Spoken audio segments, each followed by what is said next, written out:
మనం కాలాన్ని శాసించలేం. ఈ కాలము ఉండాలి అంటే ఉండదు మనకి. అయ్యయ్యో పొద్దున్న వెళ్ళిపోయినటువంటి కాలం మళ్ళీ ఒక్కసారి వస్తే బాగుండు, మనకి రాదు కాలం. కానీ ఆ కాలము భగవంతునకు వశమై ఉంటుంది. అందుకే ఆ కాలము భగవంతుని యొక్క నడకయే కాలముగా ఉంటుంది. ఇక పోతన గారు శివుడంటే ఈ కంటితో చూసేటటువంటి స్వరూపమని అనుకుంటున్నావేమో.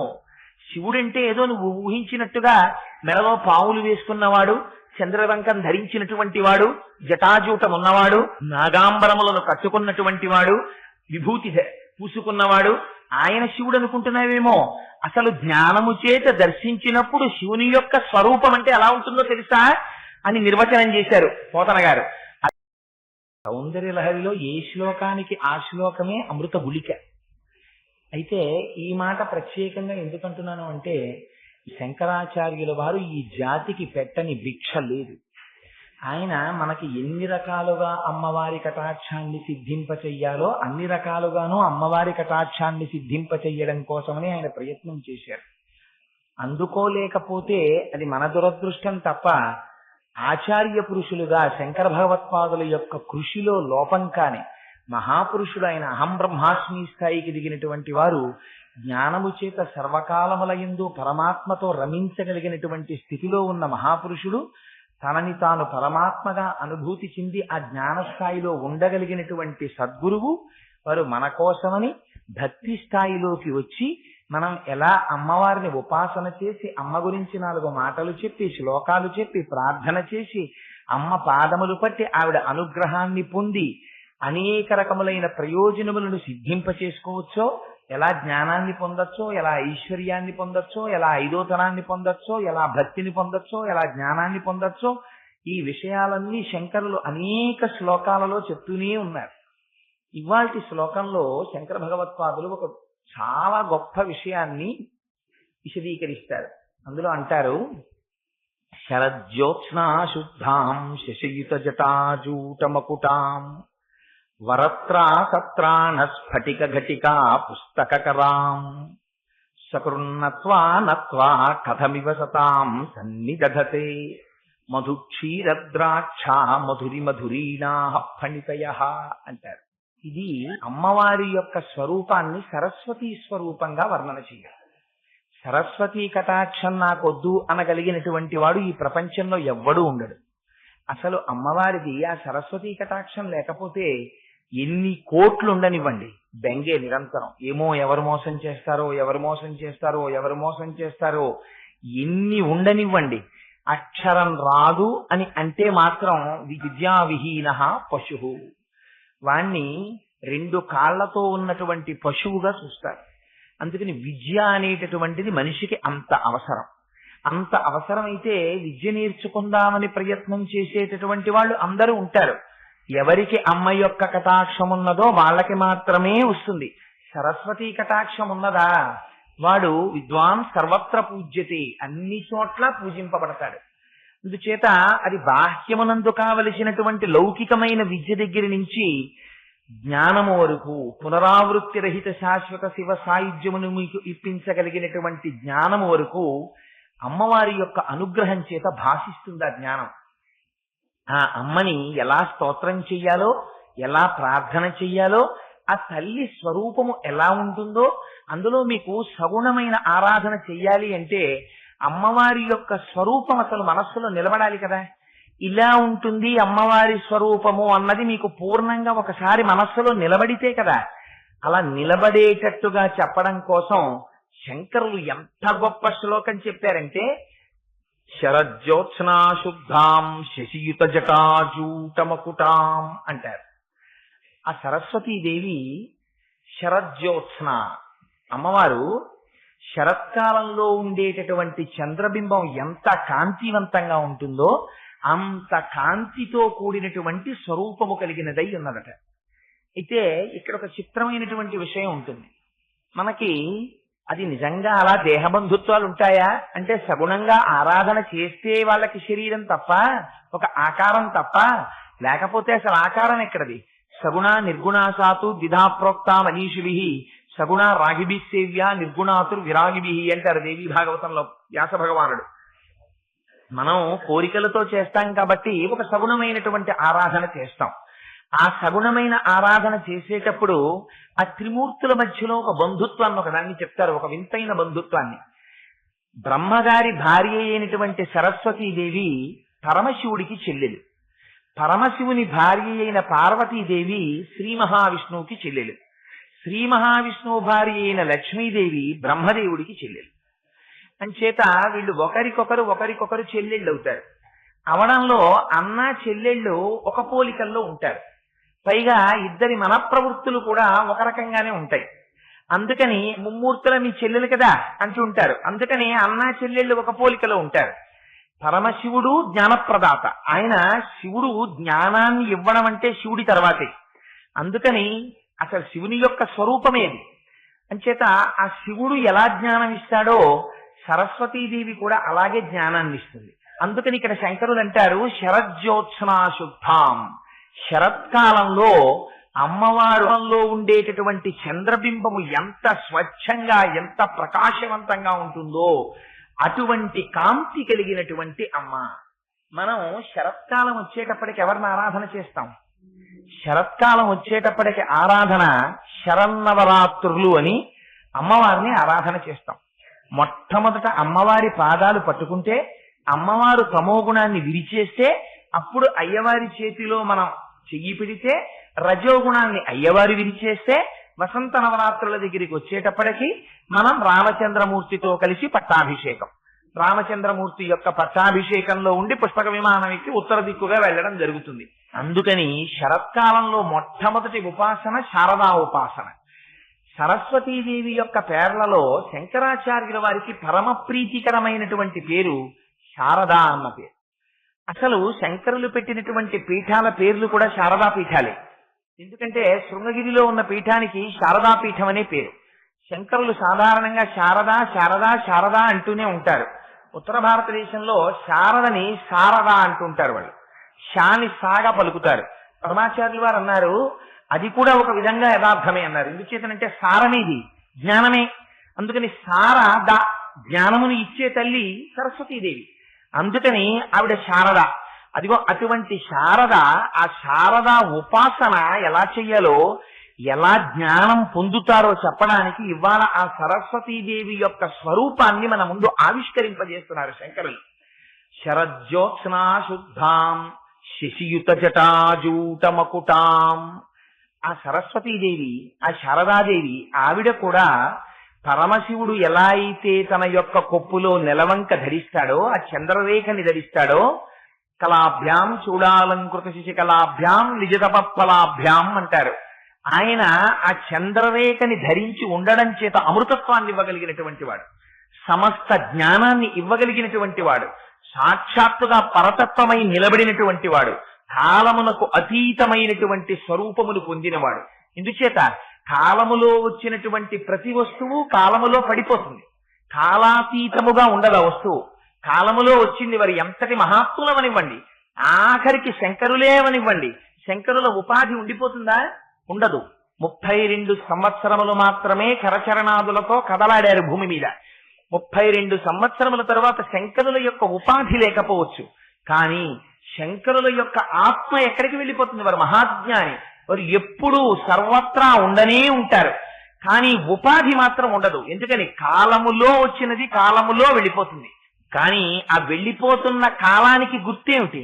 వెళ్ళిపోతున్న కాలానికి గుర్తే చంద్రరేఖ. మొన్నటి రోజున మీకు ఒక రోజున విజ్ఞాపన చేశాను, తిథులన్నీ ఎందులోంచి వస్తాయి? ఆ చంద్ర కళలన్నీ ఆ 16వ కళలోంచి వచ్చి 16వ కళలోకి వెళ్ళిపోతుంటాయి. శుక్లపక్షంగా కృష్ణపక్షంగా నడిచేటటువంటి కాలమునకు ఆధారమైనటువంటి చంద్రరేఖ, శాశ్వతమైన కళ ఏది ఉన్నదో ఆ కళని పరమశివుడు ధరించి ఉంటాడు. అందుచేత ఆయన కాలాతీతమైనటువంటి స్వరూపమును పొందినవాడు. కాలాతీతమైనటువంటి స్వరూపమును మనం కూడా పొందాలి అంటే మళ్లీ పుట్టి మళ్లీ మరణించవలసినటువంటి అవసరము లేని జ్ఞానము కలగాలి. అదిగో అటువంటి జ్ఞానమేదో ఆ జ్ఞానమునకు శివజ్ఞానమని పేరు. ఆ శివజ్ఞానమును ఇవ్వగలిగినటువంటిది అమ్మవారు ఒక్కరే ఇస్తుంది. ఎందుకని? ఆ అమ్మవారు మాయాస్వరూపిణి. ఆ తల్లి అనుగ్రహము కలగనంత వరకు ఆవిడ జగత్తు వైపు తిప్పుతుంది. ఆవిడ అనుగ్రహం కలిగిందా ఆవిడ శివుడి వైపుకి తిప్పుతుంది. అందుకని జ్ఞానమిచ్చినా ఆ తల్లే, లంపటమునందు తిప్పినా ఆ తల్లి. అందుకే భాగవతంలో అష్టమ స్కంధంలో పోతన గారు అంటారు, లంపటము నివారింపను సంపద కృప చేయ జయము సంపాదింపను సంపెడి వారి వధింపను సొంపారగ నికచెల్లు సోమార్థధర. మనం కాలాన్ని శాసించలేం. ఈ కాలము ఉండాలి అంటే ఉండదు మనకి. అయ్యయ్యో పొద్దున్న వెళ్ళిపోయినటువంటి కాలం మళ్ళీ ఒక్కసారి వస్తే బాగుండు, మనకి రాదు కాలం. కానీ ఆ కాలము భగవంతునకు వశమై ఉంటుంది. అందుకే ఆ కాలము భగవంతుని యొక్క నడకయే కాలముగా ఉంటుంది.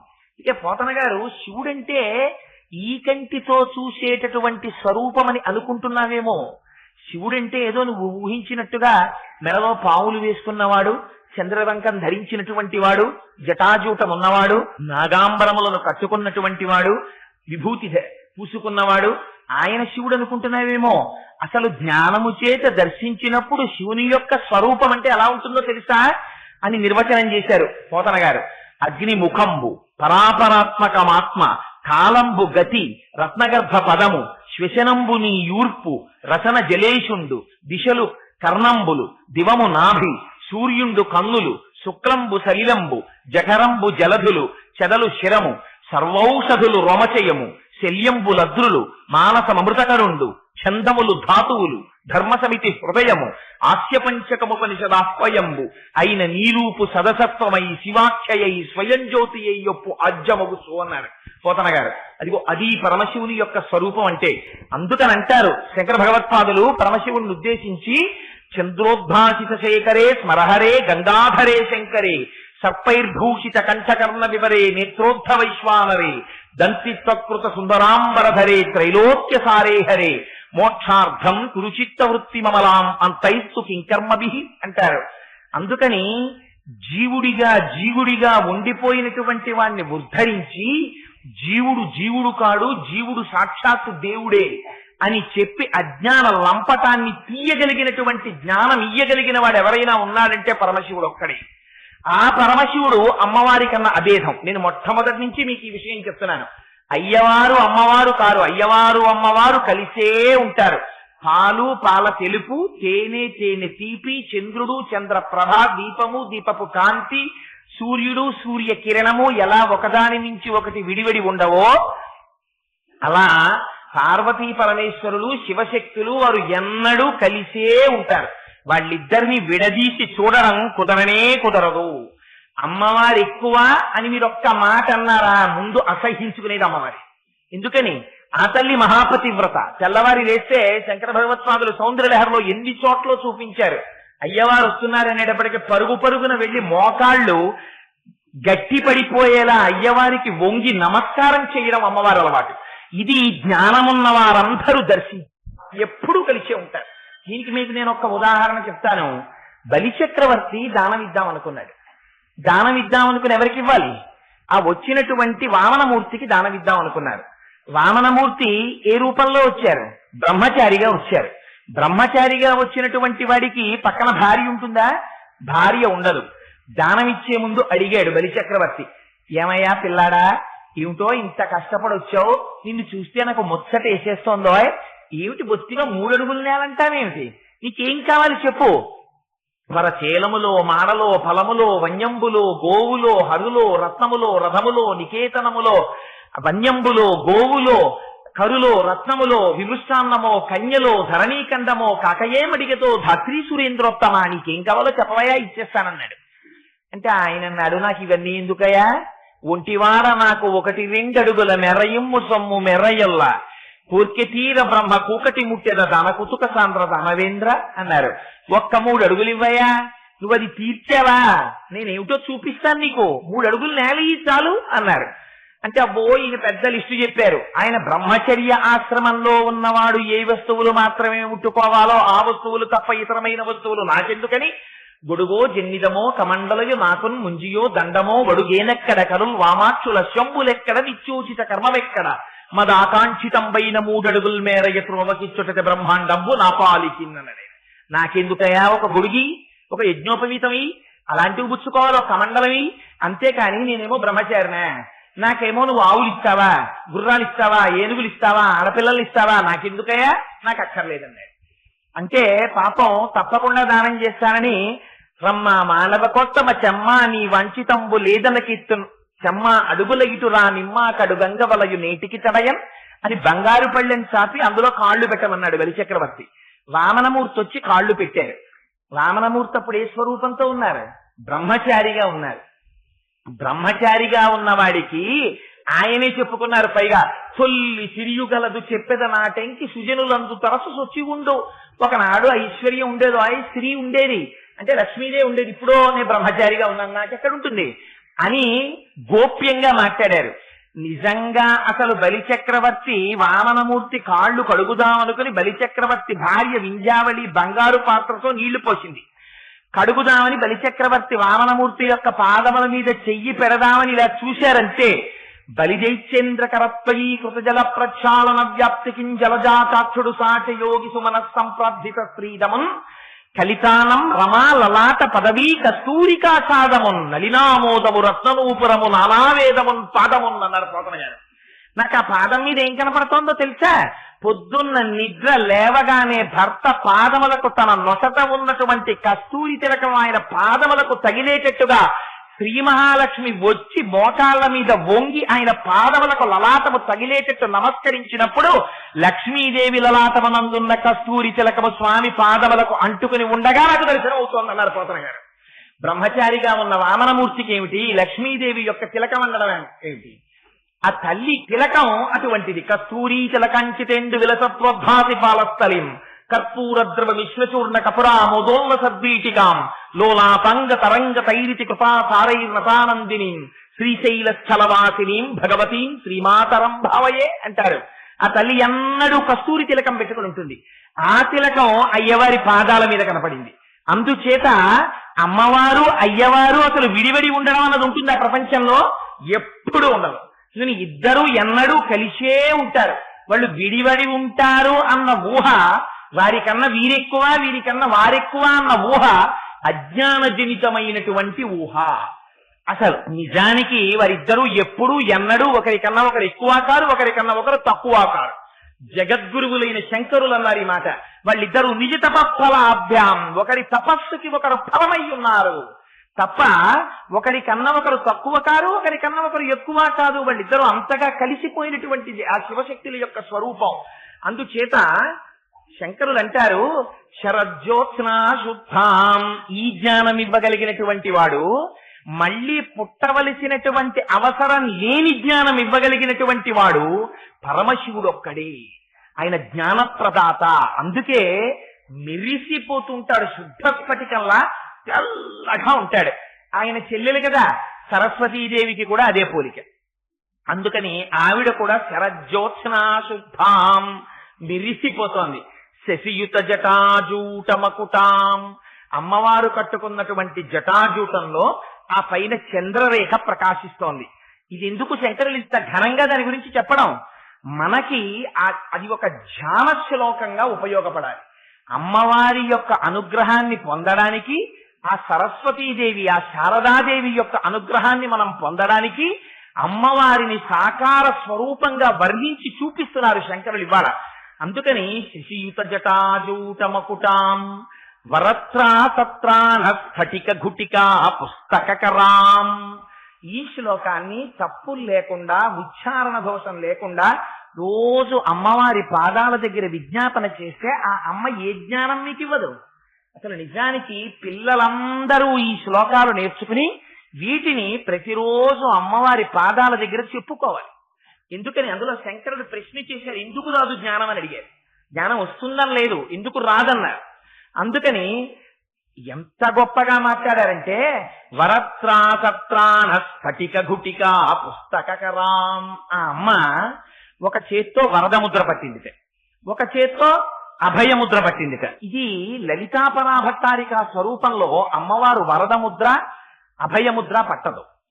అందుకే మిగిలినటువంటి దేవతా స్వరూపాలు ఏవైనా వరదముద్ర అభయముద్ర పట్టచ్చు.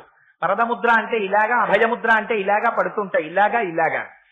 ఆ ముద్ర లలితా పరాభట్టారికా స్వరూపం పట్టుకోదు. ఎందుకంటే అందులో ఉన్నటువంటి ఔచిత్యం ప్రధానంగా అసలు అమ్మ వరద ముద్ర, అమ్మ అభయముద్ర పట్టడం అంటే ఇంకా ప్రపంచంలో అంతకన్నా హాస్యాస్పదమైనటువంటి విషయం వేరొకటి లేదు. అసలు మీకు అమ్మవారు కోరినటువంటి కోర్కెలు తీర్చగలిగినది, భయాన్ని పోగొట్టగలిగినది ప్రపంచంలో అమ్మ ఒక్కతేయే.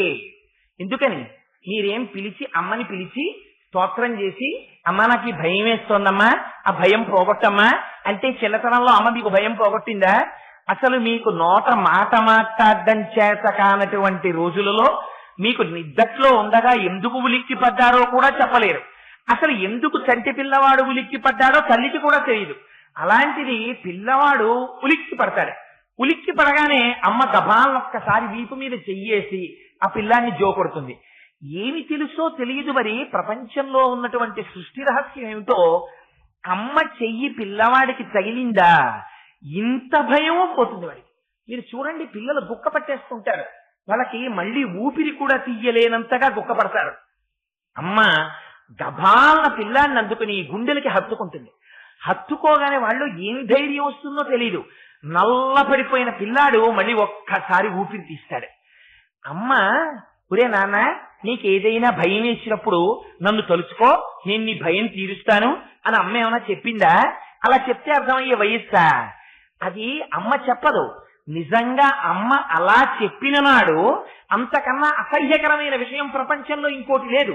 నిర్భయమైనటువంటి పరిస్థితి అన్నది ప్రపంచంలో ఎక్కడైనా ఉంటే ఒక్క అమ్మ దగ్గర మాత్రమే. ఇంకా ప్రపంచంలో మిగిలిన ఎక్కడైనా ఎప్పుడైనా భయం అనేటటువంటిది ఏర్పడవచ్చు. జ్ఞాపకం పెట్టుకోండి, ఒక్క అమ్మ దగ్గర మాత్రం భయం అన్నది ఉండనే ఉండదు. లౌకికమైన అమ్మ దగ్గర నుంచి జగన్మాత అయినటువంటి పరాశక్తి వరకు అమ్మ పాదముల దగ్గర కూర్చున్న వాడికి భయం అన్న ప్రశ్న లేదు. అమ్మ పొదివి పట్టి కాపాడుకుంటుంది తన బిడ్డని. ఎందుకని మొన్నటి రోజున చెప్పాను, దృశాద్రాఢీయస్యాదరదలిత నీలోత్పల రుచ. ఆ తల్లి కన్నుల నిండా కారుణ్యం తప్ప వేరొకటి ఎరగనటువంటి తల్లి. అందుకని అమ్మ తప్ప ఎవరు మనకి కోరికల్ని తీరుస్తారు, ఎవరు మన భయాన్ని తీరుస్తారు? అందుకని లలితా స్వరూపం వరదముద్ర అభయముద్ర పట్టదు. కానీ సరస్వతీ స్వరూపంగా, శారదా స్వరూపంగా అమ్మవారు వరదముద్ర అభయముద్ర పడుతుంది. ఈ తేడా మనకి శంకరులు తెలియచేస్తున్నారు. ఎందుకు వచ్చింది తేడా చెప్పండి. మీకు అమ్మ స్వరూపంగా కాపాడడంలో, అమ్మ స్వరూపంగా కోరికలు తీర్చడంలో అమ్మ ముద్ర పట్టక్కర్లేదు. కానీ మీరు అడుగుతున్న జ్ఞానం లౌకికమైనటువంటి జ్ఞానము దగ్గర నుంచి మళ్లీ పుట్టవలసినటువంటి అవసరం లేనటువంటి మోక్ష సామ్రాజ్యాన్ని పొందడానికి కావలసిన జ్ఞానం వరకు మీరు అడుగుతున్నారు. ఈ జ్ఞానం మీరు ప్రార్థన చేస్తే మాత్రమే లభిస్తుంది. భక్తిని గుండెల నిండా నింపుకుని, ఇది తెలుసున్నవారు కాబట్టే అంత జ్ఞాని అయినా శంకరులు భక్తికి అంత పెద్ద పీట వేశారు. అందుకే శివానంద లహరిలో ఆయన ఆ భక్తి చిట్ట చివరికి ఎక్కడికి వెళ్ళిపోవాలి అంటే, అంకోలం నిజబీజ సంతతి రయస్కాంతోపలం సూతిక సాధ్వీ నైజ విభుం లతాక్షితిరుహం సింధు సరిద్వల్లభం ప్రాప్నోతీహ యథా తథా పశుపతే పాదారవిందద్వయం చేతో వృత్తి రూపేత్య తిష్టతి సదా సాభక్తి రిచ్యుచ్యతే అంటారు. ఆ భక్తి చిట్ట చివరికి నది సముద్రంలో కలిసిపోయినట్టు భగవంతుడిలో మనం కలిసిపోయేటట్టుగా జ్ఞానం ఇవ్వగలగాలి. ఆ జ్ఞానం ఎప్పుడు కలగాలి? ఇక్కడుండగానే కలగాలి. అందుకు ఇది ఋతుమంతం. ఇందులో ఉండగానే కలగాలి. ఇందులో ఉండగా కలిగితే ఏమవుతుంది? మీకు జ్ఞానం వచ్చిందనుకోండి, లోపల ఉన్నటువంటి ఆత్మ నేను అన్న జ్ఞానం వచ్చేసి వాడు ఆ జ్ఞానంలో నిలబడిపోయాడు అనుకోండి, ఇంక ఈ శరీరం గురించి వాడికి ఏం బెంగుండదు. ఈ శరీరాన్ని తృణప్రాయంగా తీసి పారేస్తాడు. ఎందుకని అది నేను కాదు.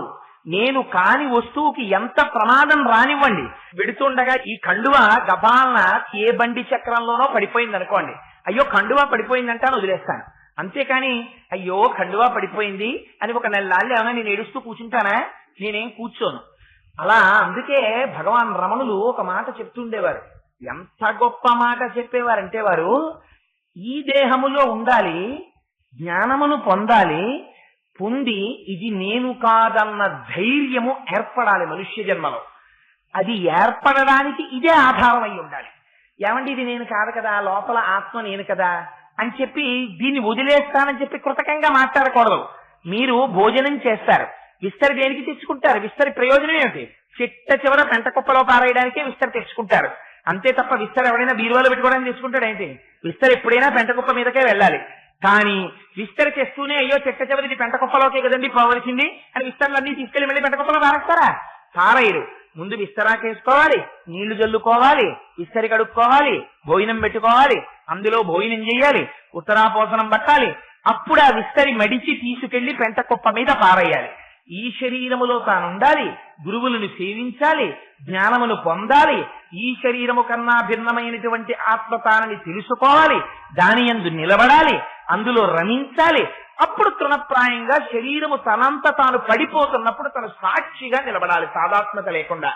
ఈ జ్ఞానం ఎవరిస్తారు? ఈ జ్ఞానం మీకు ఎవ్వరు ఇవ్వరు.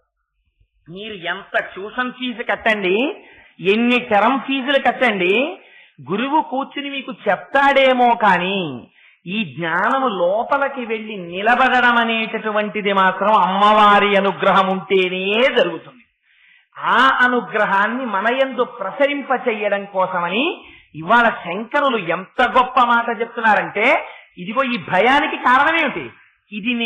ఇది నేను అన్న భావన. ఈ భయాన్ని పోగొట్టి లోపల ఉన్నటువంటి ఆత్మ నేను అన్న జ్ఞానాన్ని పొందేటట్టు చెయ్యడమే వరప్రదానం చెయ్యడం. అందుకని వరత్రాసత్రాణ స్ఫటిక ఘుటికా పుస్తకరాం, 2 చేతులతో వరదముద్ర అభయముద్ర పట్టిందమ్మ, వేరొక 2 చేతులతో ఒక దాంతో స్ఫటికమాల పట్టుకుందిట, ఒక దాంతో పుస్తకం పట్టుకుందిట. స్ఫటికమాల దేనికి సూచిస్తుంది? అది అక్షమాల. చంద్రశేఖర పరమాచార్యులు వారు ఒకసారి కంచిలో మాట్లాడుతూ ఈ శ్లోకం గురించి మాట్లాడుతూ ఈ అక్షమాల గురించి పరమాద్భుతమైన వ్యాఖ్యానం ఒకటి చేశారు. ఆయన అన్నారు, అక్షమాలలో 51 అక్షరాలుంటాయి, అదే అక్షమాలలో 51 పూసలుంటాయి. ఈ అక్షమాలకి అక్షరమాలకి తేడా లేదు అన్నారు. అక్షరాలు ఎన్ని ఉంటాయి? ఆ నుంచి ఛ వరకు 51 అక్షరాలుంటాయి. ఈ అక్షరాల్ని ఆధారం చేసుకునే సమస్తమైన శబ్దములు పుడతాయి. ఆ శబ్దములలో ఏముంటుంది? అర్థం ఉంటుంది. శబ్దము అర్థము కలిసి ఏం చెయ్యాలి? అజ్ఞానాన్ని నివృత్తి చెయ్యాలి. ఈ శబ్దము ఎన్ని రూపాలుగా బయటకు వస్తుంది? పరా, పశ్యంతి, మధ్యమ, వైఖరి అనబడేటటువంటి 4 రూపాలతో పైకొస్తుంది. ఈ 4 రూపాలు ఎవరు? అమ్మవారి రూపాలుగానే ఉంటాయి. అమ్మవారి అనుగ్రహం శబ్దరూపంగా వచ్చి ప్రయోజనం కల్పించడం అంటే ఏమిటో తెలుసా అండి? ఒక శంకరాచార్యులు వారు కూర్చున్నారు, ఒక శంకరులు మాటలు చెప్తుంటే ఆ మాటలు మీ కంటికి కనబడతాయా? అవి మీరేమైనా మూట కట్టుకుని జేబులో వేసుకుని పట్టుకెళ్ళగలరా? పట్టుకెళ్ళలేరు.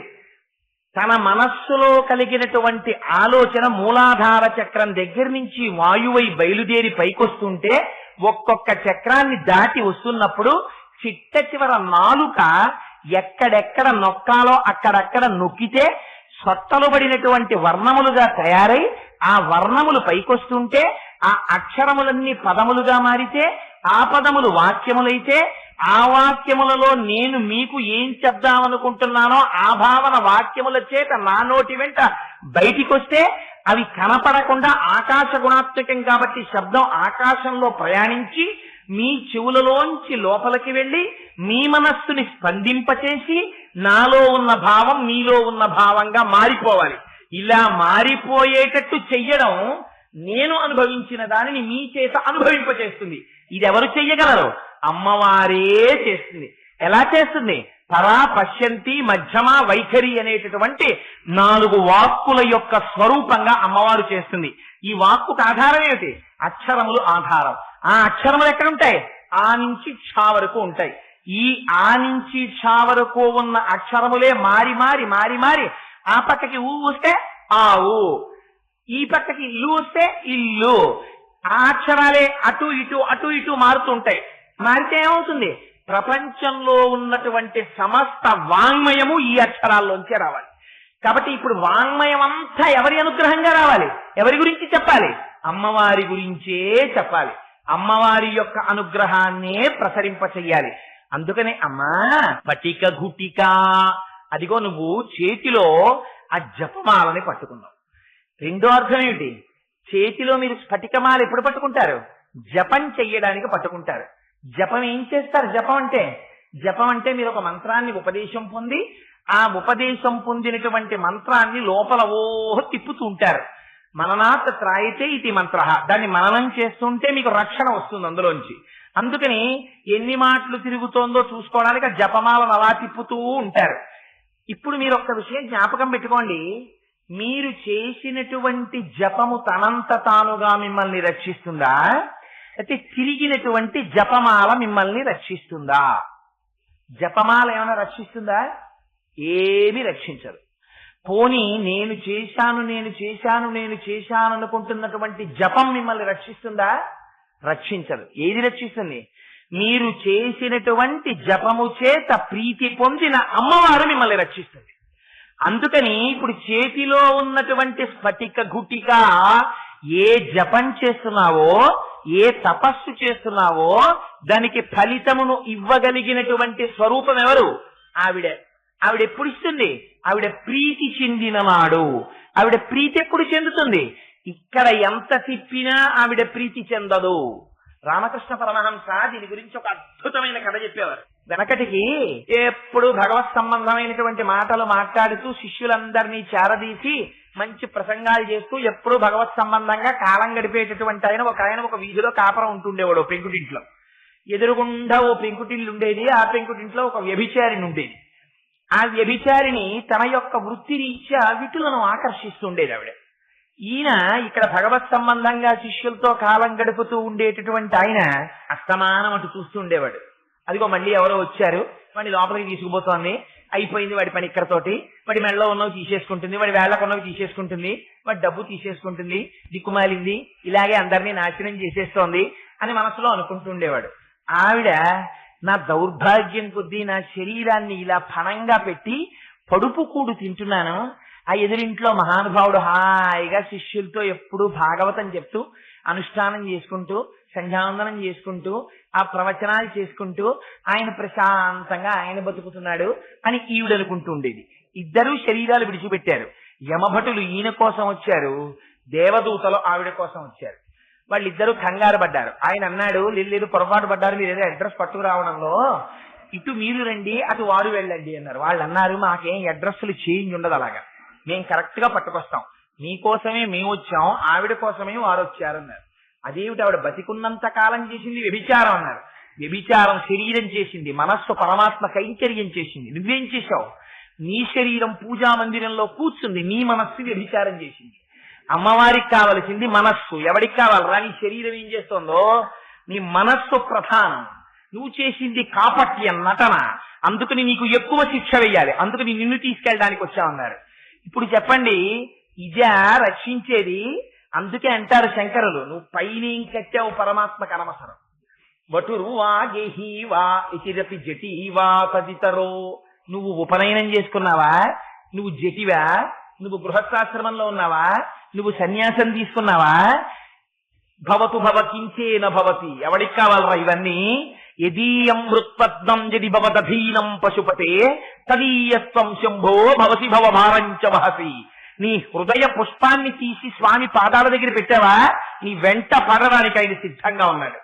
అందుకని నువ్వు చేసేటటువంటి తపస్సుని డాంబికము చెయ్యకు. నేనింత జపం చేశాను, నేనింత తపస్సు చేస్తున్నాను అనకు. అది గోప్యం. నీకు ప్రీతి ఎవరి వల్ల కలగాలి? నువ్వు నీ పట్ల ఎవరి యొక్క అనుగ్రహం కలగాలి? అమ్మవారి యొక్క అనుగ్రహం నీ యందు ప్రసరించాలి. దానికి నీకున్నది శరణాగతి మాత్రమే. అందుకని కేవలం 51 అక్షరముల చేత ఉన్నటువంటి సమస్త వాంగ్మయంలో ఉన్నటువంటి విశేషాన్ని అందించగలిగినది ఆమె. అందుకే అంటాడు ప్రహ్లాదుడు, చదివించిది నన్ను గురువులు, చదివితి ధర్మార్థ ముఖ్య శాస్త్రంబులునే, చదివినవి కలవు పెక్కులు, చదువులలో మర్మమెల్ల చదివితి తండ్రి అన్నాడు. నన్ను గురువులు ఎంతో చదివించారు, కానీ నాన్న అసలు చదువులలో మర్మం ఏమిటో నేను చదివించాను నాన్న అన్నాడు ప్రహ్లాదుడు. ఈ జ్ఞానం ఎక్కడి నుంచి వస్తుంది? అమ్మవారి యొక్క అనుగ్రహంలోంచి వస్తోంది. జ్ఞాపకం పెట్టుకో. లౌకికమైనటువంటి విద్య దగ్గర నుంచి అపారమైనటువంటి మేధస్సు వరకు అమ్మ అనుగ్రహము ఉంటేనే ఉంటుంది. జ్ఞాపకం పెట్టుకోండి. మహాపండితుడు ఒక ఆయన, నాకు తెలుసున్న ఆయన ఉంటుండేవారు. ఎంత గొప్ప లెక్చరర్ అంటే ఇంకా సామాన్యమైన లెక్చరర్ కాడు. ఆయన దగ్గర ట్యూషన్ చదువుకోవడం కోసమని తెల్లవారి లేచిన దగ్గర నుంచి కొన్ని వందల మంది రికమెండేషన్లు చేయించుకుని బ్యాచ్లు ఉండేవి. ఆయన దగ్గర ట్యూషన్ చదువుకోవడమే ఒక స్టేటస్ సింబల్. అలాంటి లెక్చరర్. కానీ అమ్మవారి అనుగ్రహం అంటే మీకు ఒక్క మాట చెప్తున్నాను. ఆయనకి తల మీద చిన్న దెబ్బ తగిలింది. ఈ వెంటింటూ కోమాలోకి వెళ్ళిపోయాడు, మర్చిపోయాడు సబ్జెక్ట్. చాలా కాలం తర్వాత ఆయనకి స్ఫురణలోకి వచ్చింది. అనుగ్రహాన్ని ఆవిడ తలుచుకుందా, అహంకరించావా, గర్వించావా, నీ బ్రతుకేమిటో నీకు చూపిస్తుంది. నిమిషమాత్రంలో ఆవిడ తీసేస్తుంది, నిమిషమాత్రంలో ఆవిడ ఇస్తుంది. స్ఫురత్తునందు ప్రకాశించేది కేవలం అమ్మ అనుగ్రహమే. అందుకే గాయత్రి ఏ సంప్రదాయం వాళ్ళవనివ్వండి, గాయత్రిని వదలడానికి వీల్లేదు. ప్రచోదయాత్ ప్రచోదయాత్ ప్రచోదయాత్ ప్రచోదయాత్. పరమాచార్యులు వారు ఒక ప్రశ్న వేసేవారు. ఎంత గొప్ప ప్రశ్న అంటే, పరమాచార్యులు వారు సాయంకాలం అసుర సంధ్య వేళలో చంద్రమౌళీశ్వరారాధనకు అభిషేకానికి వచ్చేటప్పటికీ పైన చొక్కాలు విప్పి ఉత్తరీయం వేసుకుని ఉన్న వాళ్ళ ఒంటి మీద ఎవరివన్నా యజ్ఞోపవీతాలు కనపడితే చిటికలు వేసి లేపేసేవారు. వెళ్ళిపోమ్మని, వెళ్ళి ముందు సంధ్యావందనం చేసిరా. ఆయన ఒకసారి ప్రసంగం చేస్తూ అన్నారు, సంధ్యావందనం చెయ్యని బ్రతుకొక బ్రతుకా బ్రాహ్మణుడు అని అడిగారు. సమాజము నశించిపోతోందంటే కారణం సరి అయినటువంటి ఆరాధన లేని బ్రాహ్మణుడి చేతే. ఎలుగెత్తి చాటారు పరమాచార్యుల వారు. అందుకని ముందు సమాజమునకు మార్గము చూపించవలసిన వాడు నువ్వు ముందు ఎలా నడవాలో అలా నడు. నీ వెంట జాతి నడుస్తుంది. నువ్వు భ్రష్టుడవయ్యావా, జాతి భ్రష్టు పడుతుంది. అందుకని can we dare to leave సంధ్యావందన, వదిలిపెట్టేయగలవా నువ్వు అని ఒకసారి ప్రశ్న వేశారు ఆయన కంచిలో మాట్లాడుతూ. అందుకని అది అమ్మవారి శక్తి అంటే. ఒంటి మీద యజ్ఞోపవీతం ఉన్నవాడు సంధ్యావందనం చేసి తీరాలి. సంధ్యావందనం పెద్ద విజయం కాదు, చాలా తేలిక. కానీ అందులోంచే అపారమైన శక్తి, జాతికి హితము కూడా సంధ్యావందనంలోంచే వస్తుంది. అందుచేత వరత్రా సత్రాన స్ఫటిక ఘుటికా పుస్తకరాం. ఆ తల్లి ఎంత జ్ఞానం కావలసి ఉండనివ్వండి, ఇక్కడ పుస్తకం ఉంటుంది, ఇక్కడ మస్తిష్కం ఉంటుంది, ఇక్కడ కన్నులు మధ్యలో ఉంటాయి. వాడు పాపం పుస్తకం చదువుతూనే ఉంటాడు. చిన్నతనంలో మా అమ్మ మమ్మల్ని తెల్లవారకట నిద్ర లేపుతుండేది. వేరే చదువుకోండిరా 4 గంటలకి. లేస్తే మా అక్కకి ఒక దుర్గుణం ఉండేది. ఇప్పుడు అది ఇక్కడ దగ్గరలో ఎక్కడా లేదు కాబట్టి నాకు భయం లేదు దాని గురించి చెప్పడానికి. ఎక్కడో హైదరాబాద్ లో ఉంది. అందుకని దాని గురించి చెప్పారు. ఎప్పుడైనా తెలిస్తే అది నన్ను మందలిస్తుంది, ఎరా అని. అలా అక్క మందలిస్తే అదో సంతోషం. అలా అనగలిగిన వాళ్ళు ఎవరంత స్వతంత్రంగా, అందుకని అదో సంతోషంగా ఉంటుంది. అందుచేత అది పక్కన కూర్చుని సోషల్ చదివేది.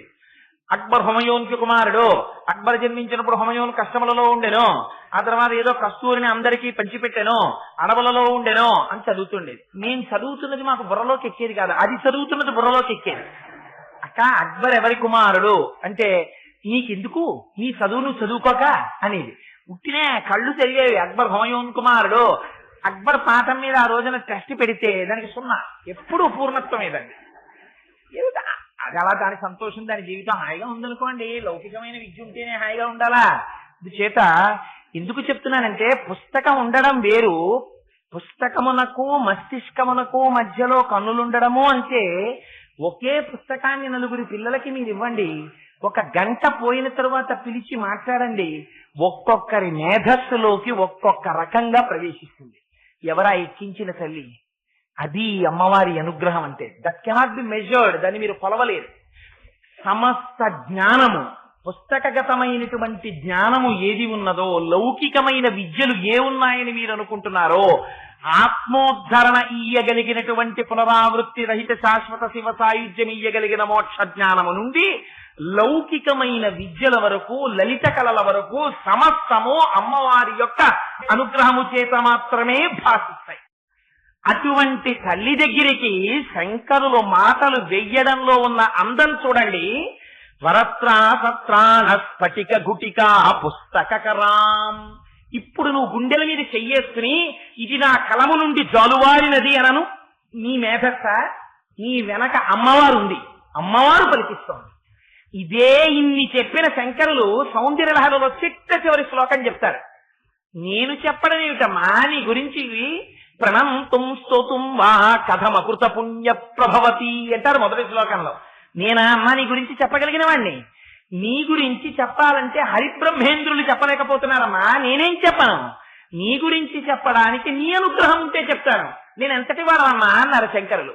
సుందరకాండలో హనుమ మద్విశిష్టాశ్చ తుల్యాశ్చ సంతి తత్ర వనౌకస మత్త ప్రచవర కశ్చిన్ నాస్తి సుగ్రీవ సన్నిధవు అన్నాడు. అమ్మా అందరికన్నా నేను తక్కువ వాడినమ్మా, నాకన్నా పెద్దవాళ్ళు ఉన్నారు కానీ నాకన్నా తక్కువ వాళ్ళు అసలు లేరమ్మా సుగ్రీవుడి దగ్గర అన్నాడు. ఇది వినయ సంపత్తి. ఈ వినయ సంపత్తి ఎక్కడుందో అక్కడ భక్తి ఉంటుంది. ఎక్కడ భక్తి ఉందో అంతకాలము అమ్మవారి కటాక్షం ఉంటుంది. ఒకసారి నువ్వు ఆ భక్తి గాడి తప్పి తలెత్తినంత వాణ్ణి నేనని అన్నావా, నీ అంత వాడివి నువ్వురా, నీ సంగతి నువ్వు చూసుకో అని అమ్మందావిడి బతుకు బయటడిపోతుంది. అందుకని వరత్రాసత్రాన స్ఫటిక గుటికా పుస్తకరాం సకృన్నత్వా నత్వా కథమివ సతాం సన్నిధతే. ఇక్కడ వేసేశారు శంకరాచార్యులు అసలు రహస్యం అంతా. ఈ జ్ఞానం రావడానికి ఎంత పూజ చెయ్యాలి అమ్మవారిని, ఎంత పూజ చేస్తే, ఏ నోము చేస్తే, ఏ వ్రతం చేస్తే, ఎన్ని నామాలు చదివితే అమ్మవారు అటువంటి జ్ఞానాన్ని ఇస్తుంది అంటే శంకరులు అన్నారు సకృన్నత్వా నత్వా కథమివ సతాం సన్నిధతే. నువ్వు బుద్ధిమంతుడవైతే, ఎలాంటి మిలిక వేసేశారో చూడండి అక్కడ. నువ్వు బుద్ధిమంతుడవైతే ఒక్కసారి నమస్కరిస్తే చాలురా వచ్చేస్తోంది అన్నారు. బుద్ధిమంతుడవైతే ఏమిటి?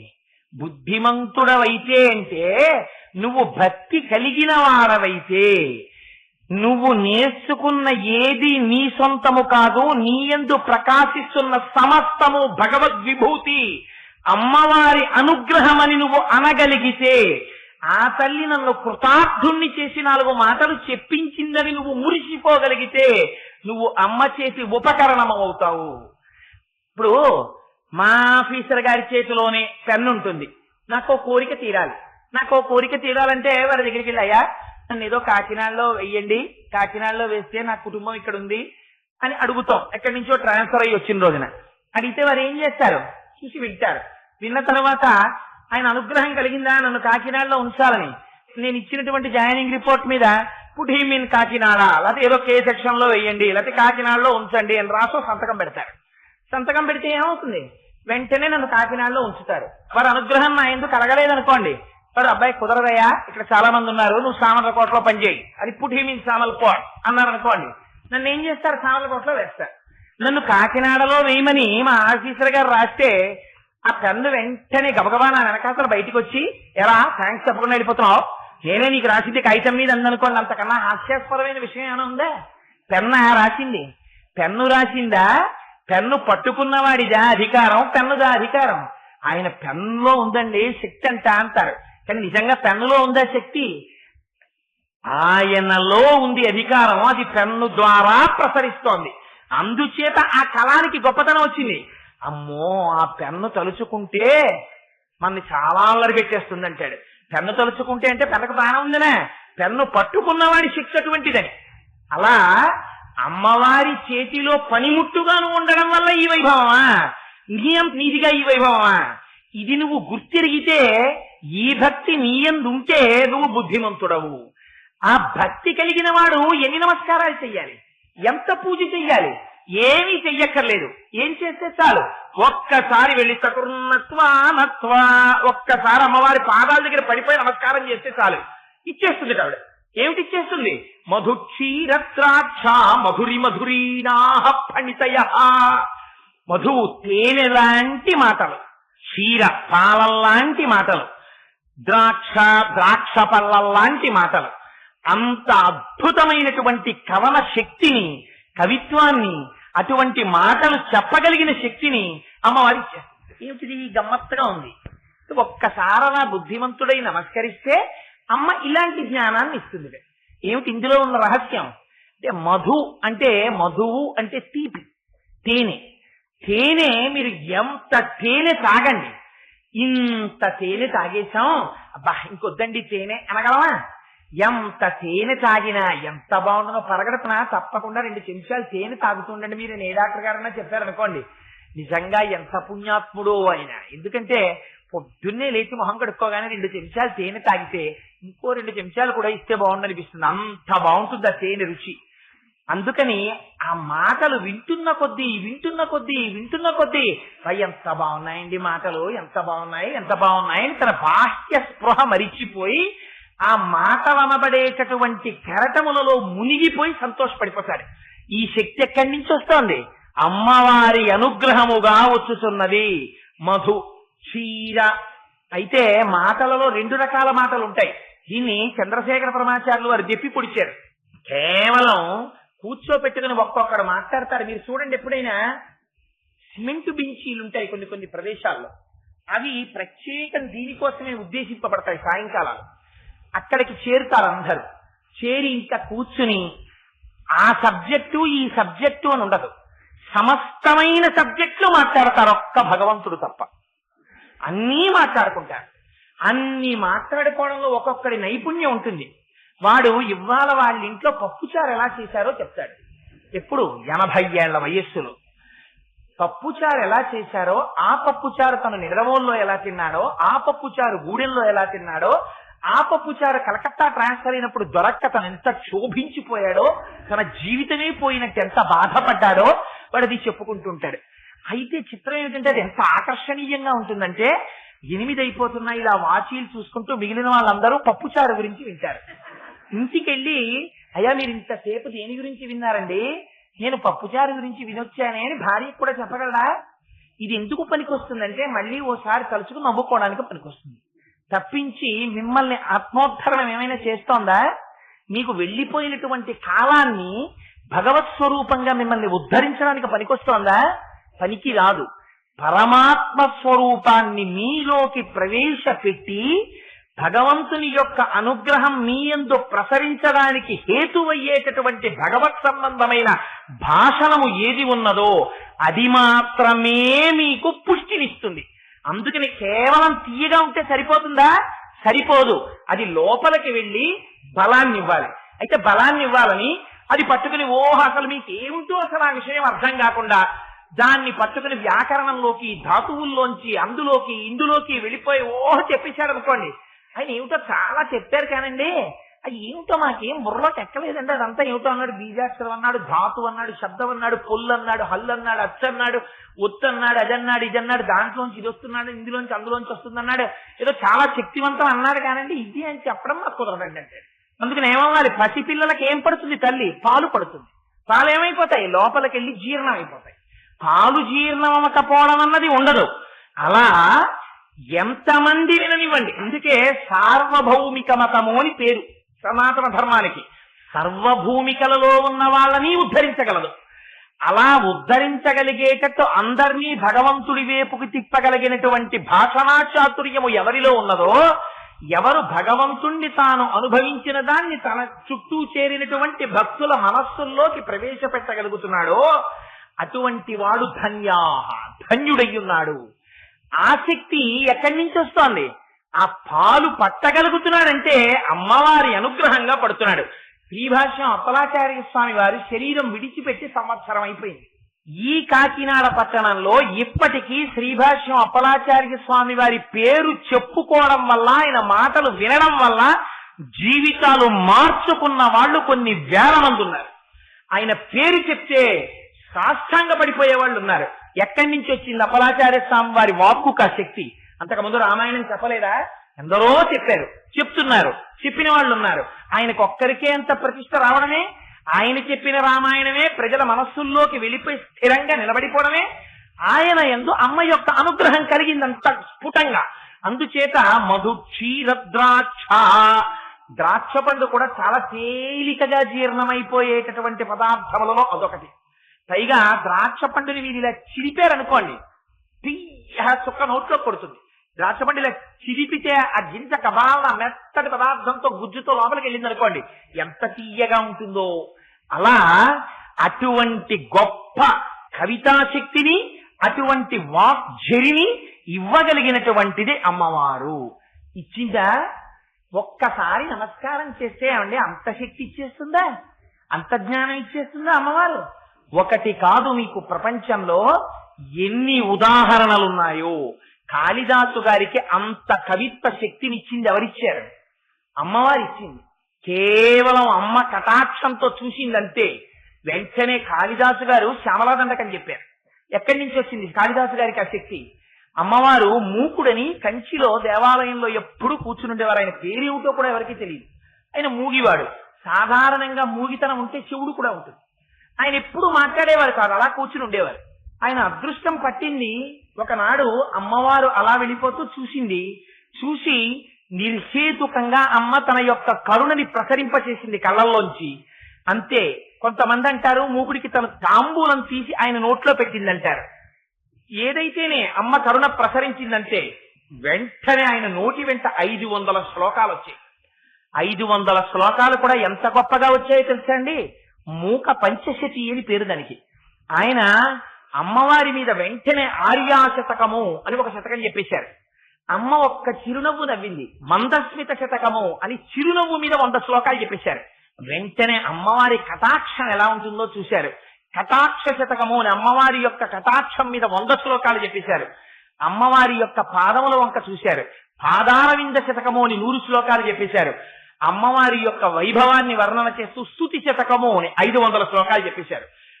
అది మూక పంచశతి అని ఇప్పటికీ కూడా అమ్మవారి గురించి చదువుకునే వాళ్ళు పొంగిపోయేటటువంటి పంచశతిలో ఆ శతకాలు అవి. అమ్మవారి అనుగ్రహంతో మూకుడు ఆనాడు పలకలా, ఒక మూగివాడి చేత తల్లి పలికించరా? అంతవరకెందుకు, ఈ మధ్య కాలంలో జరిగిన సంఘటన ఒకటి మీకు చెప్తాను. నిన్నటి రోజున మీకు జంబుకేశ్వర క్షేత్రం గురించి మీకు కొన్ని మాటలు విజ్ఞాపన చేసి ఉన్నాను. ఆ జంబుకేశ్వరంలో పూర్వకాలంలో మోహనాంగి అని ఒక ఆవిడ దేవాలయంలో తొడవడం, భగవంతుడి యొక్క అర్చన చేసేటటువంటి పళ్ళాలు చెంబులు మొదలైనటువంటివి కడగడం, సిద్ధం చేయడం, ఇలాంటివి చేస్తూ ఉండేది. ఇప్పుడు గొప్ప సౌందర్య రాశి, పేరు కూడా మోహనాంగి. ఆవిడ సహజంగా గొప్ప శివభక్తురాలు. అదే ఆలయంలో వరదన్ అని చెప్పి ఒక విష్ణు భక్తుడు ఒక ఆయన ఉండేవారు, వైష్ణవ భక్తుడు. శ్రీ మహావిష్ణువుకి పరమశివుడికి తేడా ఏం లేదు, ఇద్దరు ఒకటే పరబ్రహ్మం. ఏకస్వమేవ బహుదా భవభాసిలోకే నిశంకధీర్ వృషభకేతన మల్లినాథ. ఒక స్వామి అలా ప్రకాశిస్తాడు, శివకేశవుల మధ్య భేదమేమి ఉండదు. అందుకనే ఆ వరదన్ జన్మతః వైష్ణవుడు కావడం చేత ఆయనకి ఏం పని చేస్తుండేవారంటే, అంటే వైష్ణవులంటే ఆ పని చేస్తారని కాదు నా ఉద్దేశం, ఆయన విష్ణు భక్తుడు కావడం చేత మోహనాంగి శైవ కుటుంబంలో జన్మించింది. ఆవిడ ఒక ప్రతిజ్ఞ చేసింది, నేను ఎవరిని వివాహం చేసుకున్నా వాడు శైవుడైతేనే నేను వివాహం చేసుకుంటానండి ఆవిడ. ఈ వరదన్కి మోహనాంగిని వివాహం చేసుకోవాలని కోరిక. ఈయన ఏం చేసేవాడంటే రోజు అమ్మవారికి అయ్యవారికి నివేదన చెయ్యడానికి కావలసినటువంటి పదార్థాన్ని వండుతుండేవాడు ఆలయంలో. ఆ వంట చేసిన పదార్థాలు మహానైవేద్యం చేస్తుండేవారు స్వామికి. ఈ వరదన్ ఆ మోహనాంగిని అడిగాడు వివాహం చేసుకోమని. అయితే ఆవిడండి, నువ్వు శైవుడవైతేనే నేను వివాహం చేసుకుంటానని. ఆయన, మీరు చాలా జాగ్రత్తగా గుర్తుపెట్టుకోవాలి, భగవంతుడి కోసమని శైవుడిగా మారలేదు, మోహనాంగి కోసమని శైవుడిగా మారి ఒక రోజున ఆయన చేసింది ఏమిటో తెలుసా అండి? దేవాలయంలో కూర్చున్నాడు, తొందరగా పని అయిపోయింది, వచ్చి కూర్చున్నాడు ఒక స్తంభానికి ఆనుకుని. మోహనాంగి కూర్చుని ఆవిడికి ఎప్పుడు శివభక్తి, శివుని యొక్క వైభవాన్ని ఆవిడ వర్ణిస్తోంది.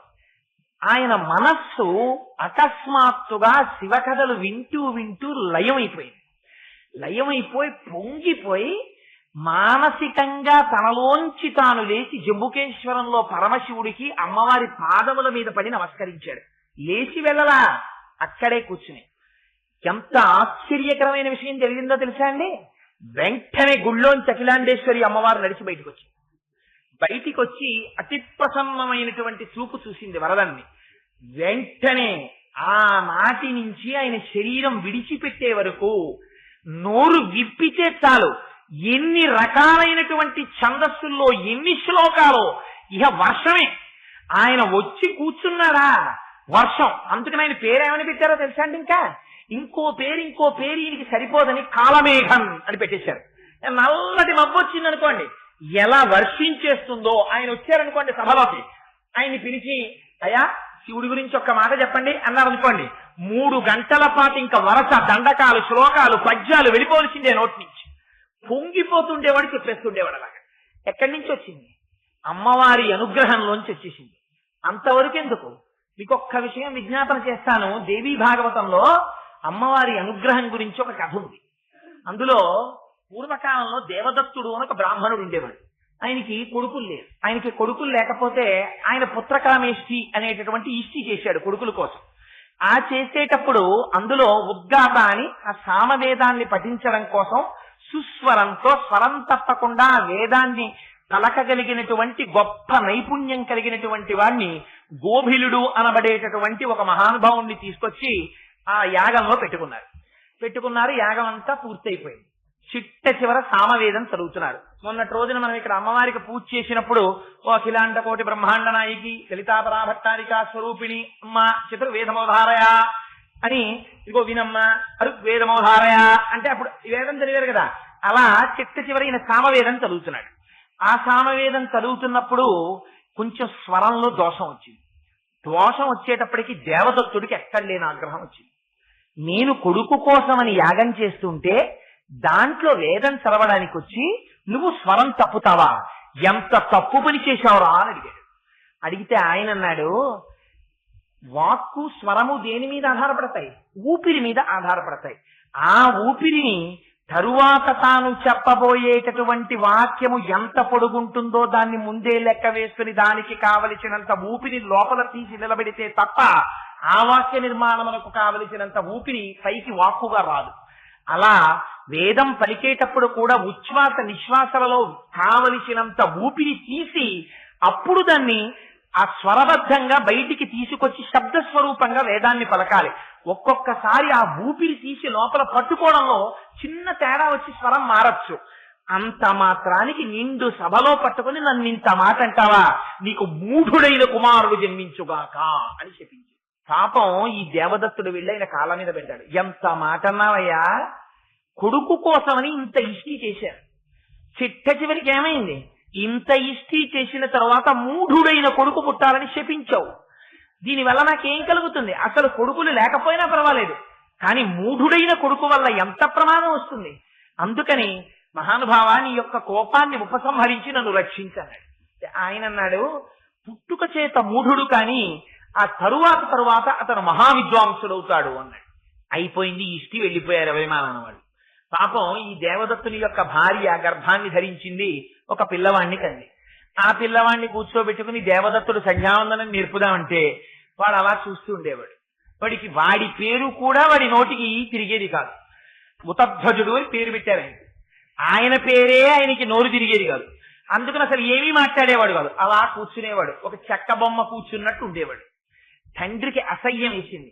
ఒరే, నీలాంటి వాడి గురించి శాస్త్రంలో ఏం చెప్తారో తెలుసా? బ్రాహ్మణుడవై పుట్టి సంధ్యావందనం చెయ్యడం కూడా చేతకాక నోరు విప్పి 4 మంచి మాటలు పలకలేని నీలాంటి వాడికి శరీరమును పోషించడానికి కావలసినంత తిండి మాత్రమే పెట్టమని శాస్త్రం. అందుకని నీకు అంత తిండే పెట్టాలి, అంతకన్నా నువ్వు ఎందుకు పనికిరావు. ఇంకా నువ్వు చచ్చిపోకుండా అన్నం పెట్టాలంతే నీకు. నీలాంటి కొడుకు పుట్టి నాకు ఎంత అప్రతిష్ట తెచ్చాడ్రా అని వాపోయాడు తండ్రి. కాకపోతే పాప ఆ మాటలు విన్నాడు. తల్లిదండ్రులు అంటున్న మాటలు చాలా బాధ కలిగింది. చిచ్చి, నేను ఉండకూడదని చెప్పి దూరంగా వెళ్ళిపోయాడు గంగానదీ తీరానికి. అక్కడ ఒక కుటీరం కట్టుకున్నాడు. కుటీరం కట్టుకుని ఆ కుటీరంలో ఉంటున్నాడు. ఆయన ఏం మాట్లాడు. ఆ చుట్టూ ఉన్నటువంటి వాళ్ళందరూ చూశారు. పొద్దున్నే లేచేవాడు, చీకటితో గంగలోకి వెళ్ళేవాడు, స్నానం చేసేవాడు. కాకి ఎలా మునుగుతుందో అలా మునిగేవాడు. ఎందుకని?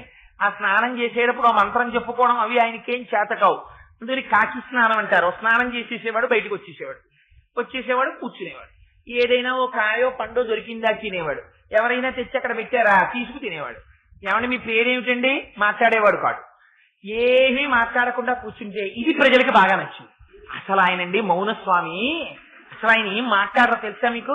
1 రూపాయి అడగరు, ఎవరింటికి రారు, భిక్ష అడగరు. ఎప్పుడు అలా మౌనంలో ఏం చూస్తాడో తెలియదు, ఏం వింటాడో తెలియదు. అసలు శక్తులన్నీ ఆయన దగ్గర ఉన్నాయనుకున్నారు. అనుకుని వాళ్లే పేరు పెట్టేసుకున్నారు. ఎంత గొప్ప తపస్సు అంటే అసలు ఇది తపస్సు అంటే. అందుకని ఆయన పేరు సత్య తపస్సుడు అని పేరు పెట్టుకున్నారు. వాళ్ళు పెట్టుకుని ఇంకా ప్రతి ఇంట్లో వాళ్ళు తీసుకొచ్చి అక్కడ పదార్థాలు ఎట్టేవారు. ఇదేదో బానే ఉంది, మన నోరు విప్పామా మన బతుకు బయటడిపోతుంది, అక్షరం ముక్క రాదు మనకి. అందుకని అసలు మనం మౌనంగా ఉంటాం. వాళ్ళు మౌనమే నాకు శ్రీరామ రక్ష, వాళ్ళు నేనేదో పెద్ద తపస్సునని ఇవన్నీ పెడుతున్నారు అని ఆయన హాయిగా రోజు ఏదో పాపం తినేవాడు, కానీ మనస్సులో కుమిలిపోతూ ఉండేవాడు. 14 ఏళ్ళు అయింది ఇల్లు విడిచిపెట్టేసప్పటికి. నాన్నగారు ఎలా ఉన్నారో, అమ్మ ఎలా ఉందో, నా బతుకు ఇలా అయిపోయింది, దొంగ బతుకు.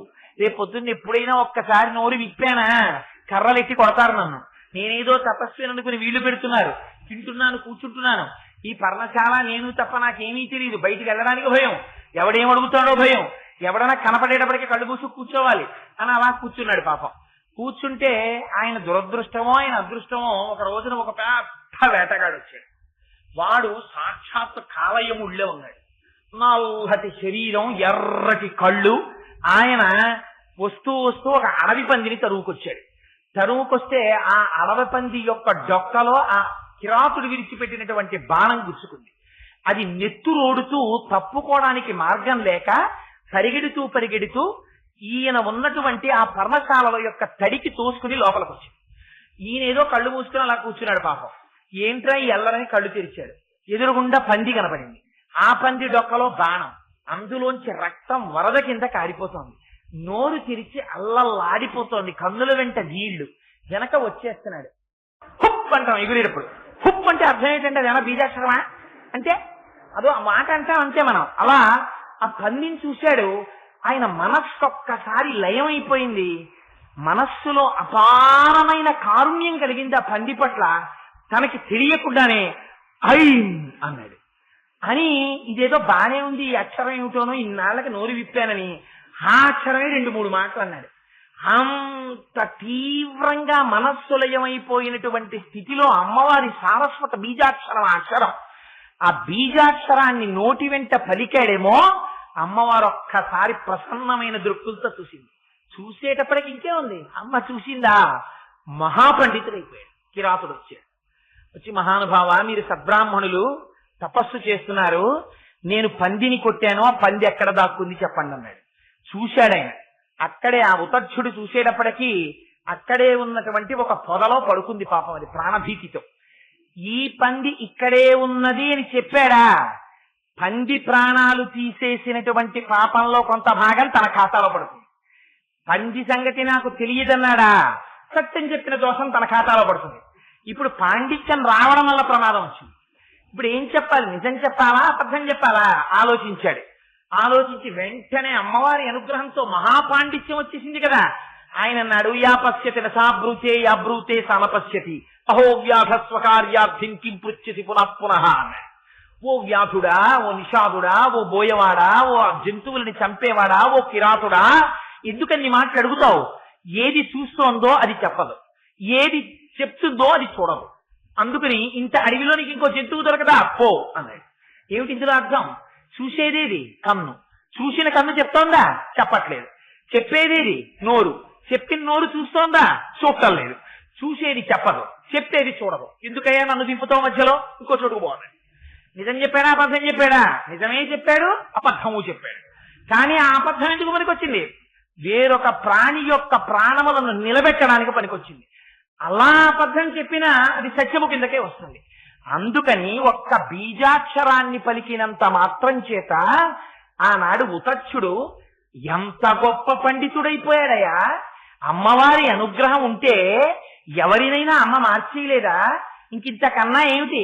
ఇంకా దారుణమైన విషయం ఏమిటో తెలుసా అండి మీకు? ప్రపంచంలో ఇప్పటికీ మీరు ఎక్కడికి వెళ్ళండి, దక్షిణ భారతదేశంలో తమిళనాడు దేవాలయాల్లో 63 మంది నాయనార్లలో ప్రముఖంగా ఉంటారు జ్ఞానసంబంధారు. ఆయన తండ్రి, ఆయన కూడా మనలా జన్మించారు జ్ఞానసంబంధారు. జ్ఞానసంబంధారు తండ్రి గారి పేరు శివభక్త హృదయుడు, తల్లి గారి పేరు భగవతి. వాళ్ళిద్దరికీ లేక లేక ఒక పిల్లాడు పుట్టాడు. ఆ పిల్లాడిని తీసుకుని కొంచెం పెద్దవాడు అయ్యాడు, నడుస్తున్నాడు. ఒకనాడు తండ్రి గారు దేవాలయంలో ఉన్నటువంటి కోనేటిలో స్నానం చేసి సంధ్యావందనం చేసుకుందామని వెడుతున్నాడు. పిల్లవాడు వెంటబడ్డాడు. నాన్నగారు నేను వస్తానన్నాడు. సరే తీసుకెళ్లాడు తండ్రి గారు. తీసుకెళ్లి స్నానం చేసి ఆయన ఆ నీటిలో మునిగారు. మునిగేటప్పటికా ఒడ్డున కూర్చున్నాడు పిల్లాడు. వాడికి ఒక్కసారి భయం వేసింది. అమ్మో నాన్నగారు కనపట్టలేదు, నీళ్లలో మునిగిపోయారు అనుకున్నాడు. అనుకుని ఆయనకి ఏం చెయ్యాలో తెలియలేదు. ఆయన ఏదో అహమక్షర మంత్రం చెప్పుకోవడం కోసమని ఆ నీళ్లలో మునిగాడు. అమ్మో నాన్నగారు కనపట్టలేదనుకున్నాడు. అంతకు ముందు నాన్నగారు చెప్పినటువంటి మాట ఒకటి జ్ఞాపకం వచ్చింది. అంతకు ముందు గుళ్ళోకి వచ్చినప్పుడు నాన్నగారిని అడిగాడు, ఆ గుడి గోపురం మీద వాళ్ళిద్దరు ఎవరండి అని అడిగాడు. ఒరే నీకు నేనెలా తండ్రినో ఈ సమస్త జగత్తుకి ఆ తోణిపురీశ్వరుడైన పరమేశ్వరుడు తండ్రి. ఆ పక్కనుందే పార్వతీదేవి, ఆవిడ అమ్మ. ఎప్పుడు కష్టం వచ్చినా నువ్వు నాన్నగారండి అని పిలిస్తే నేను పరిగెత్తుకొస్తున్నానే, అలా లోకంలో ఎవరికైనా కష్టం వచ్చినప్పుడు ఆర్తితో వాళ్ళని పిలిస్తే వాళ్ళు వచ్చి తీరుస్తారా అందావిడ అని చెప్పేవాడు ఆయన. ఈయన ఏడుస్తోటి చూశాడు, వాళ్ళిద్దరు కనపడ్డారు. నాన్నగారు చెప్తూ ఉండేవారు, ఆయన్ని పిలిస్తే వస్తాడని చెప్పారు నాన్నగారు. ఇవాళ నాన్నగారు కనబట్టలేదు, నీళ్లలో మునిగిపోయారు అని వెంటనే అమ్మా అయ్యా పార్వతి పరమశివ పార్వతి పరమశివ అన్నాడు. ఎక్కడుంది నిజాయితీ? మనం చేస్తే పూజ విగ్రహాలని చూస్తాం, ఆయన విగ్రహాలని చూడలేదు, అమ్మవారిని అయ్యవారిని చూశాడు. పిల్లవాడి కదా కాపక్ష్యం ఎక్కడుంది అని చూసి అరిచేసరికి కదిలిపోయాడు అంతటి పరమశివుడు కూడా. గబగబా వృషభవాహనం ఎక్కి అమ్మవారిని తొడ మీద కూర్చోబెట్టుకుని వచ్చేసాడు. వచ్చేసి పిల్లవాడు ఏడుస్తున్నాడు. గబాలన వాడిని ఎత్తుకుని, అలా చూస్తావేం పార్వతి, పిల్లవాడు ఏడుస్తుంటే నీ స్తన్యాన్ని బంగారు గిన్నెలో పిండి ఆ పాలు పట్టు పిల్లవాడికి అన్నాడు. అంటే ఆవిడని కూడా చాలా తేలిగ్గా చెప్పేస్తున్నారు. వీడికి పాలు పెడితే ఏమొస్తుందో తెలుసా? శివజ్ఞానం వస్తుంది. పట్టనా అంది. ఏమొస్తే నాకెందుకో, వాడు పిల్లవాడు. అమ్మా నాన్న అమ్మా నాన్న అని మనం ఉన్నామని నమ్మి ఏడ్చాడు, మనని చూసి పట్టేసేయి అన్నాడంతే. అమ్మ వెంటనే ఒక బంగారు గిన్నెలోకి తన స్తన్యాన్ని పిండి వాడికి పాలు పట్టేసింది. పట్టి మూతి తుడిచింది. శంకరుడు కళ్ళు తుడిచాడు. వాడు ఆ పాలు తాగి కూర్చున్నాడు హాయిగా. ఇంతలో తండ్రి లేచాడు, ఒళ్ళు తుడుచుకున్నాడు, పంచకట్టుకు వచ్చాడు ఆయన. వీళ్ళిద్దరూ మళ్ళీ గోడ మీదకి వెళ్ళిపోయారు కామ్గా. వెళ్ళిపోయిన తర్వాత ఈ పిల్లాన్ని ఎత్తుకున్నాడు. ఎత్తుకుని పాపం గుళ్ళోకి ఎడుతున్నాడు. వీడు ఒక్కొక్క మంటపం దాటుతుంటే ఒక్కొక్క పచ్చికని చెప్తున్నాడు. పచ్చికం అంటే తమిళనాడులో ఏమిటంటే ద్రవిడ భాషలో చెప్పాలి అంటే అదొక దండకంలా ఉంటుందన్నమాట. ఒక్కొక్క పచ్చికని చెప్పేస్తున్నాడు. వాడు లోపలి ప్రాకారాల దగ్గరికి వెళ్ళేటప్పటికీ 2 చేతులతో భజన చేస్తూ పార్వతీ పరమేశ్వరుల మీద స్తోత్రం చేస్తుంటే వాడి చేతులు కంజాయిట ఎర్రబడ్డాయిట. ఎర్రపడితే చూడలేకపోయాక పార్వతీ పరమేశ్వరులు, ఒరే మా కోసం స్తోత్రం చేయడంలో ఆ చిన్ని చిన్ని చేతులు ఇలా ఇలా కొడుతూ ఉంటే చూడలేక పైనుంచి చిడతలు పడేసేట. ఆ చిడతలు పట్టుకుని పెద్దవాడయ్యేంత వరకు జ్ఞాన సంబంధాలు ఆ చిడతలు మోగిస్తూనే ఉండేవారు. మనకి చిన్నతనంలో పూర్వం ఒళ్ళో కూర్చోపెట్టుకుని నాన్నమ్మలు అమ్మమ్మలు కూర్చోపెట్టుకుని చక్కగా పిల్లలకి 2 చేతులు పట్టుకుని వాళ్ళు కూడా సాంబ సదా శివ సాంబ సదా శివ సాంబ సదా శివ సాంబ శివ అని మోగిస్తుంటే కాసేపు అలా చేసిన తర్వాత ఒకవేళ అమ్మమ్మ నాన్నమ్మ చేతులు తీసేసిన పిల్లలు ఇలా ఇలా అంటుండేవారు. వాళ్ళకి తెలియకుండా భక్తి వచ్చేది. ఇప్పుడు అమ్మమ్మకి నాన్నమ్మకే టీవీ వదలదు, ఇంకా పిల్లలకేం చెప్తుంది ఆవిడ, పిల్లలతో ఏం చేయిస్తుంది, వాళ్ళకే టీవీ కావాలి. అందుకని అదిగో అది భక్తి అంటే. అందుకని ఒక్కసారి పిలిస్తే పరిగెత్తుకుంటూ వచ్చాడే, అమ్మ ఇలా పాలిచ్చినంత మాత్రం చేత అంత జ్ఞానం వచ్చిందే. ఆ అమ్మ ఏమివ్వలేదు. ఎంత పూజలు చేశారు వీళ్ళందరూ చెప్పండి. వీళ్ళందరూ ఎంతంత పూజలు చేస్తే పరమశివుడికి సంబంధించినటువంటి జ్ఞానాన్ని అమ్మవారిచ్చింది. బుద్ధిమంతులై పరమభక్తితో ఒక్కసారి అమ్మా అని పిలిచారంతే. పిలిచి పిలవగానే మధుక్షీరద్రాక్ష మధురి మధురీనా పణితయ.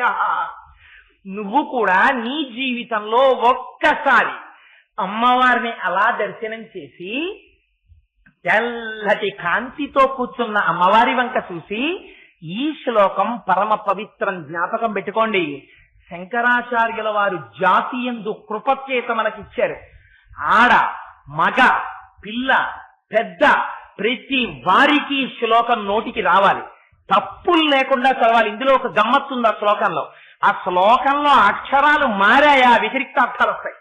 అందుకని తప్పులు చదవకుండా చక్కగా చదవడం నేర్చుకుని చిన్న చిన్న పిల్లల దగ్గర నుంచి అలవాటు చెయ్యండి.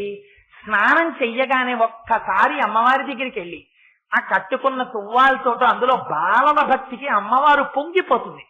కూర్చుని అమ్మా శరజ్యోత్స్నా సుగ్ధాం శశియుత జటాజూట మకుటాం వరత్రా తత్రాన స్ఫటిక ఘుటికా పుస్తకరాం సకృన్నత్వా కథమివ సతాం సన్నిదదతే మధుక్షీరద్రాక్ష మధురి మధురీనా ఫణితయ అని రోజు అది చదవడం నేర్పండి.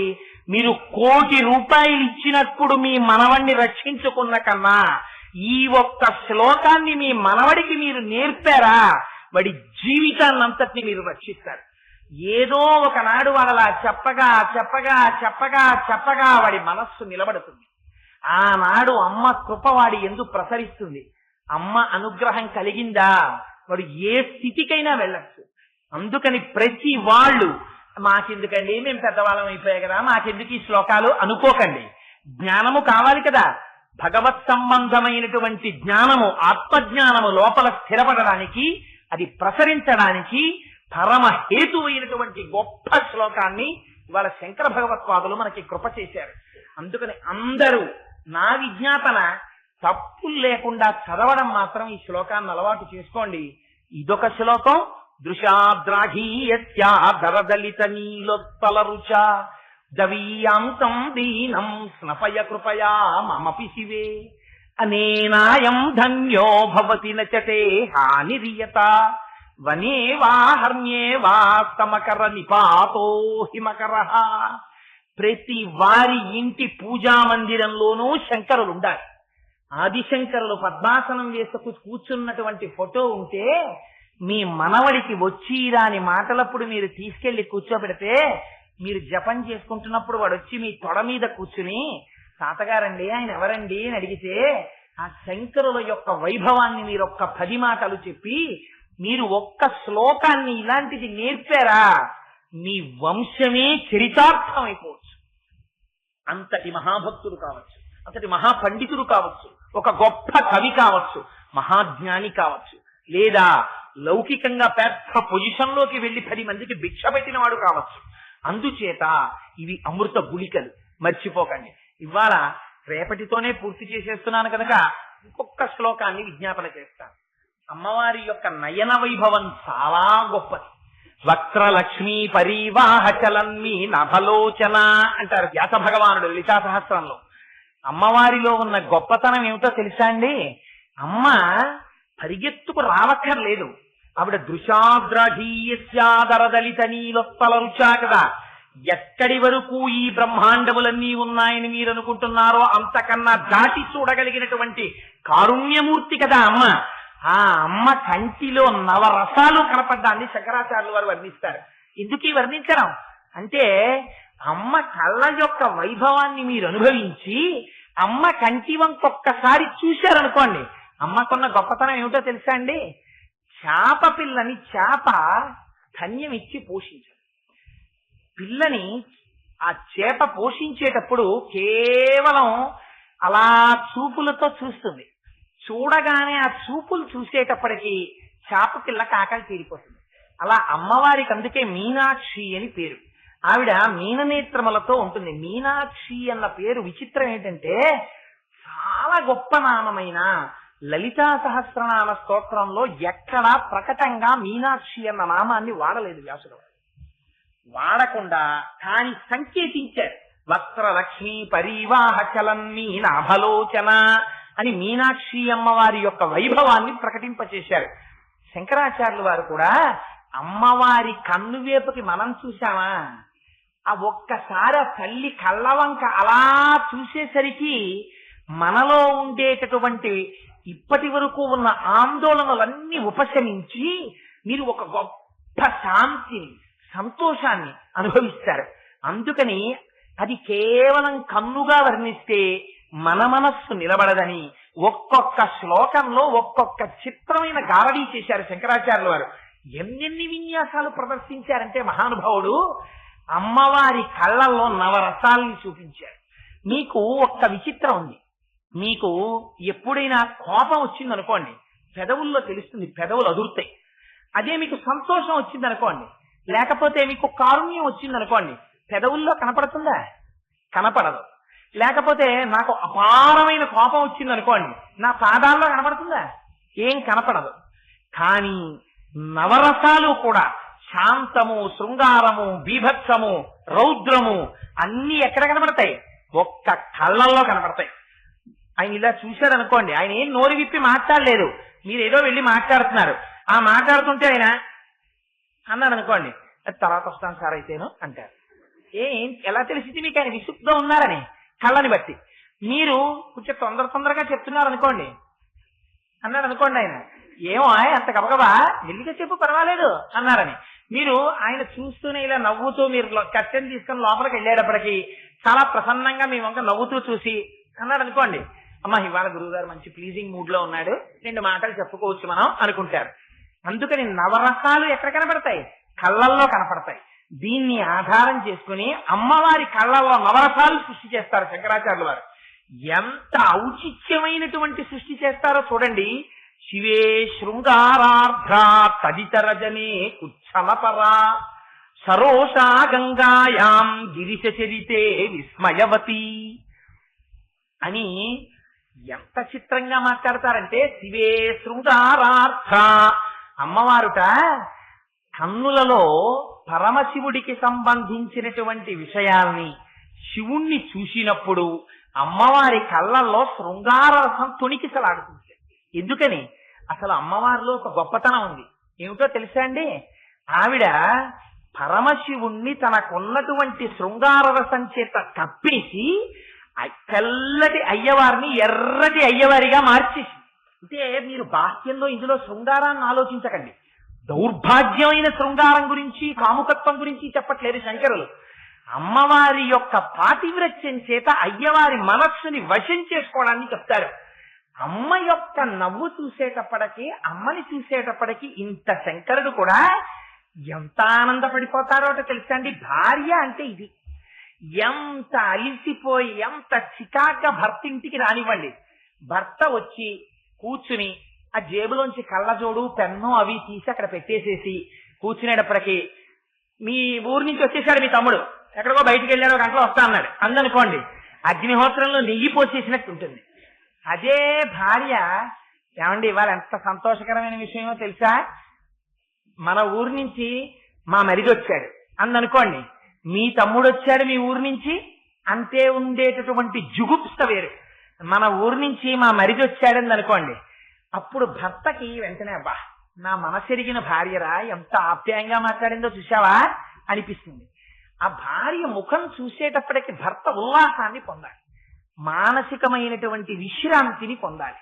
ఇది అమ్మవారి యొక్క ముఖం చూస్తే ఎలా ఉంటుందో శంకరులు వర్ణిస్తారు. ఒక చోట అంటారు, స్ఫురద్గండాభోగ ప్రతిఫలిత తాటంకయుగళం చతుశ్చక్రం మన్యే తవ ముఖమిదం మన్మథరథం యమారుహ్య కవనిరథమర్చేందుచరణం మహావీరో మార ప్రమదపతయే సంగీతవతే అంటారు.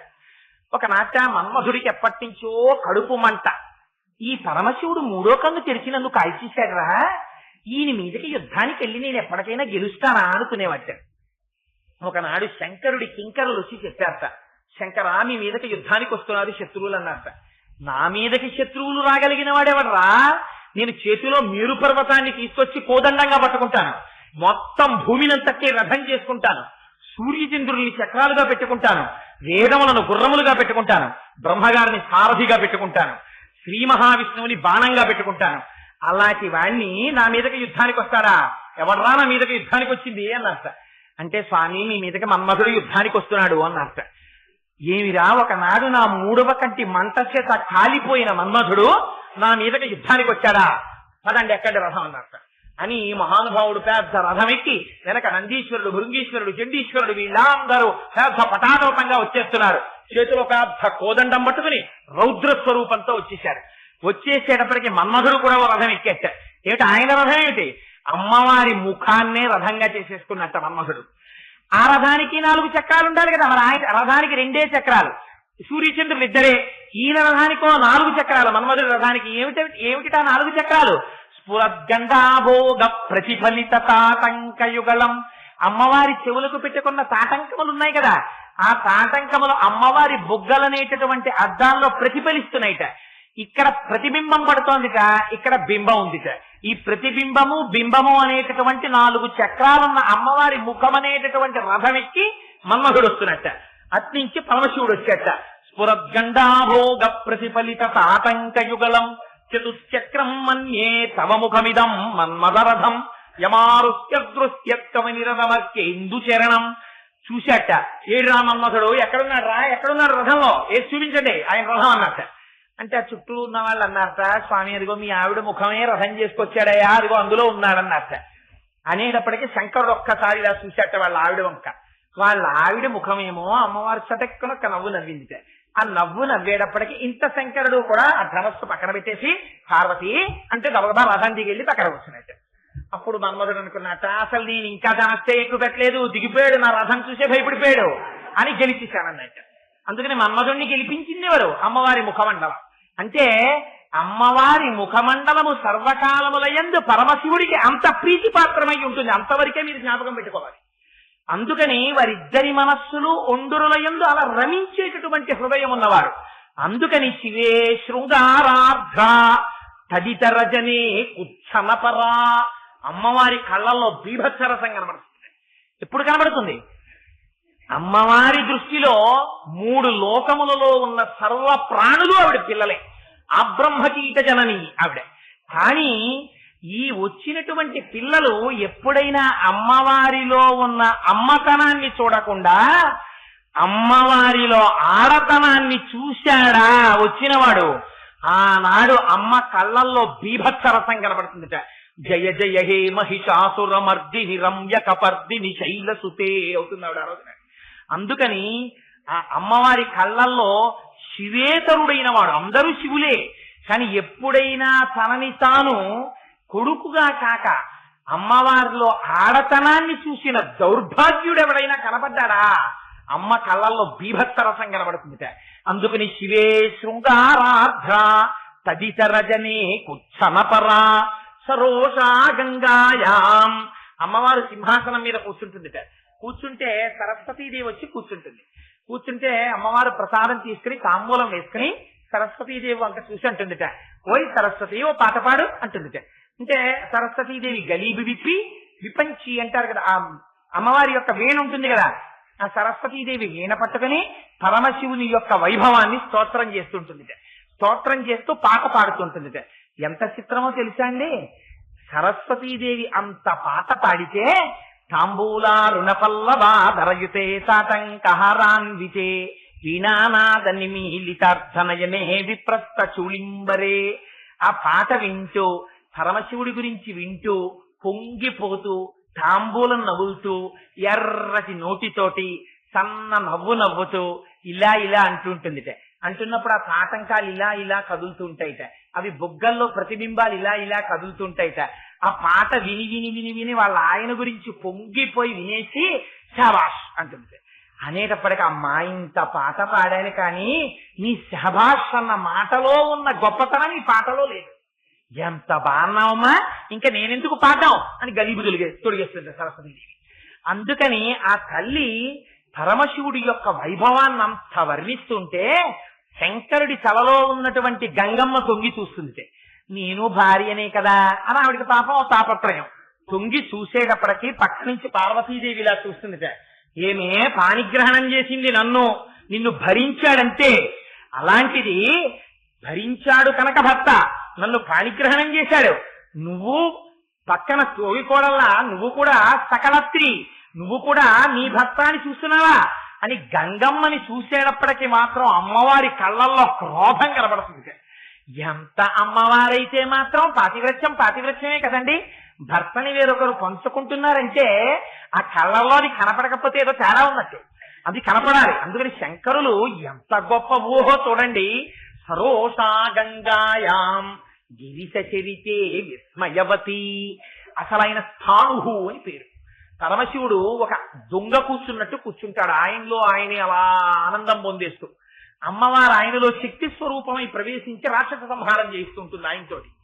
అలాంటి పరమశివుడు ఆయన వైభవాన్ని, ఆయన గజాసురుణ్ణి సంహరించడం, మన్మధుణ్ణి కాల్చేయడం, యమధర్మరాజు యొక్క వక్షస్థలం మీద ఎడమ కాలి పాదంతో ఒక్క తన్ను తన్నడం, ఇలాంటి కథ త్రిపురాసుర సంహారం, ఇవన్నీ వింటూ ఉంటుంది అమ్మవారు. విని పొంగిపోతుందిట. పొంగిపోతాం అందులో ఎలాంటి సంహారమే, సామాన్యమైన సంహారం ఏంటి? త్రిపురాసుర సంహారం అంటే వాళ్ళు కోరారు బ్రహ్మగారిని, మాకు చావు ఉండకూడదన్నారు వాళ్ళు ముగ్గురు. అంటే చావు ఉండకుండా ఉండడం కుదరదురా, మీరు ఏదైనా ఇంకో వరం కోరుకోండి అన్నారు బ్రహ్మగారు. అయితే మేము వరం కోరుకుంటాం, ఏమిటో తెలుసా? మా ముగ్గురికి 3 పట్టణాలు ఉండాలి, ఒకటి బంగారు, ఒకటి వెండి, ఒకటి ఇనుము. ఈ 3 ఆకాశంలో తిరుగుతూ ఉండాలి. 1000 సంవత్సరాలకొక్కసారి పుష్కలావర్తక మేఘములు వర్షించాలి. అవి వర్షిస్తున్నప్పుడు ఈ 3 పట్టణములు ఒకేసారి కొంచెం సేపు ఒక సరళ రేఖలోకి రావాలి. అప్పుడు ఇంతకు ముందు ఎన్నడూ పట్టనటువంటి ధనస్సు పట్టుకుని, ఎన్నడూ లేని బాణం పట్టుకుని, దేవతా సార్వభౌముడైనటువంటి వాడు సృష్టిలో లేని రథాన్నిక్కి ఒకే బాణంతో మా 3 పట్టణాలని కొడితే ఆనాడు మేము మరణిస్తాం, అలా వరమేమన్నాడు. అంటే ఆయన అన్నాడు తథాస్తు అని వెళ్ళిపోయాడు. వీళ్ళకి ఎక్కడ లేని సంతోషం వచ్చింది. ఎప్పుడు వస్తాడు అలాంటి వాడు అని. వచ్చాడు, రానే వచ్చాడు. ఎవరు? శ్రీశైలే స్వర్ణశృంగే మణిగణ రచితే కల్పవృక్షాలిశీతే స్ఫీతే సవర్ణ రత్న స్ఫురిత నవగృహే దివ్య పీఠే శుభార్హే అసీన సోమచూడ సకరుణనయన సంగన స్వేర వక్ర శంభుశ్రీ భ్రమరీచ ప్రకటిత విభవో దేవతా సార్వభౌమ అని పేరు పరమశివుడికి. ఆయన దేవతా సార్వభౌముడు. ఆయన రథం ఎక్కాడు, భూమిని రథం చేసుకున్నాడు. సూర్యచంద్రులు ఇద్దరు రథచక్రాలయ్యారు, వేదములు గుర్రాలయ్యాయి, బ్రహ్మదేవుడు పగ్గాలు పట్టుకున్నాడు, శ్రీ మహావిష్ణువు చేతిలోకి బాణమై వచ్చారు. ఆనాడు మేరు పర్వతాన్ని తీసుకొచ్చి ధనస్సుగా చేతిలో పట్టుకుని ఒక్కసారి వీరే మిమ్మల్ని చంపడానికి బాణం కావాలా అని 3వ కంటి మంటతో చూశారట. చూస్తే వీళ్ళందరూ పరిగెత్తుకొచ్చారట. సోమశ్చ భగవాన్ విష్ణు అని పరిగెత్తుకొచ్చి, స్వామి స్వామి నీ 3వ కంటి మంటతో కాల్చేకయ్యా, ఒక్కసారి మమ్మల్ని బాణంగా నీ చేత్తో పట్టుకోవయ్యా అని బతిమాలేట. బతిమాలితే అప్పుడు ఆ బాణాన్ని చేత్తో పట్టుకుని ప్రయోగించి కాల్చేశాడు. ఈ కథలన్నీ సరస్వతీదేవి వీణ మీద పాడుతుంటుందిట. పాడుతుంటే అమ్మవారు వాటిని వింటూ పొంగిపోతుందిట. పొంగిపోయి అబ్బా మా ఆయన కదా ఇంత గొప్పవారు అని సంతోషపడిపోయి విస్మయవతి కచేరీ అయిపోతుంది. అయిపోయిన తర్వాత ఒక్కసారి అమ్మవారి కళ్ళుంటాయిట. అబ్బా మా ఆయన నిజంగా ఎలా చేశారో ఆ సంహారాలు, ఎలా చేశారో ఆ రాక్షస సంహారం, ఎంత భక్తికి వశుడైపోతాడో మా ఆయన అని అయ్యవారి గురించి విని అలా అద్భుత రసం కళ్ళల్లో కనపడుతుంది. గిరిశ చరితే విస్మయవతి హరాహిభ్యో భీత. ఈలోగా పరమశివుడు వచ్చి పక్కన కూర్చుంటారు. పరమశివుడు వస్తున్నాడని చెప్పి పెద్ద కోలాహలంగా అరుస్తారు. అరిచేటప్పటికిట అమ్మవారు సింహాసనం దిగి, ఇంత అమ్మవారు కూడా గబ గబ గబ గబ వెడుతుందట అయ్యవారికి ఎదురు. వెడుతుంటే వర్ణన చేస్తారు బ్రహ్మగారు, శ్రీ మహావిష్ణువు, ఇంద్రుడు మొదలైన వాళ్ళందరూ వరుసలో నిలబడతారు. అమ్మ అనుకోకుండా అకస్మాత్తుగా సింహాసనం దిగి వెడుతోందేమో, అలా వెడుతున్నప్పుడు ఇలా నిలబడి ఉండకూడదని వాళ్ళు గభాలన శిరస్సులు వంచి నమస్కారం చేస్తారట.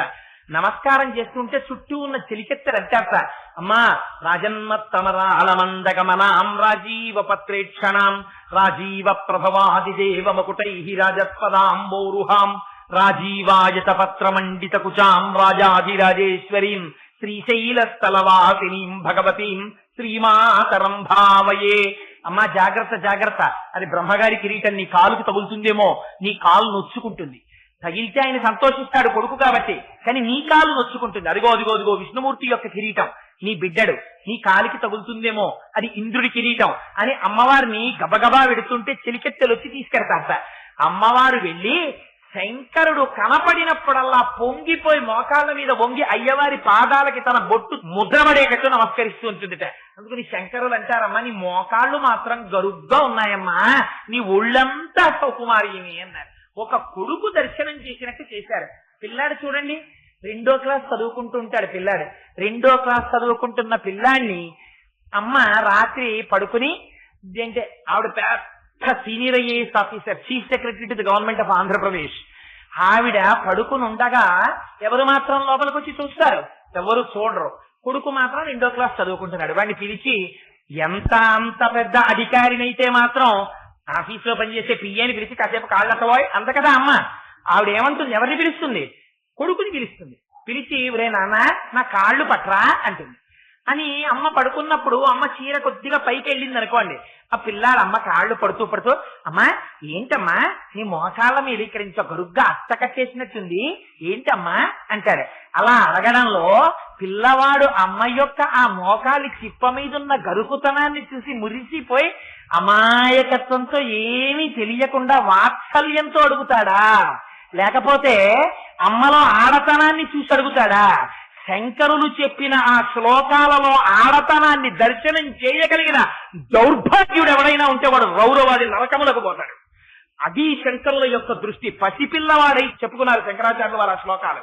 అందుకని అమ్మా నీ మోకాళ్ళు గరుకెక్కాయమ్మా మా తండ్రికి నమస్కరించి నమస్కరించి అన్నారు.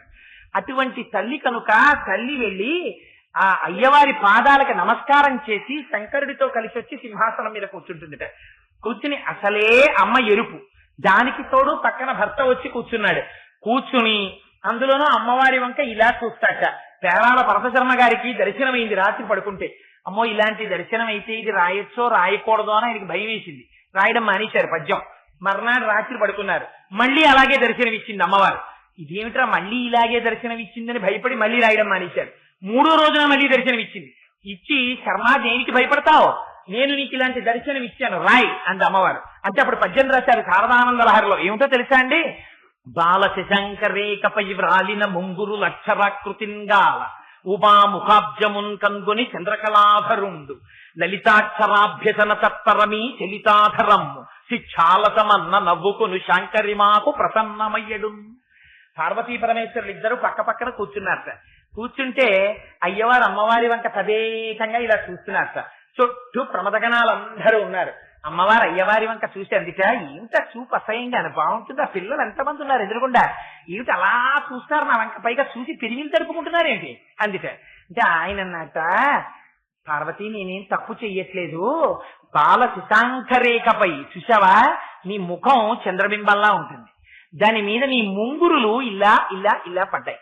పడ్డప్పుడు ఒకటి లా పడింది, ఒకటి లా పడింది, ఒకటి లా పడింది.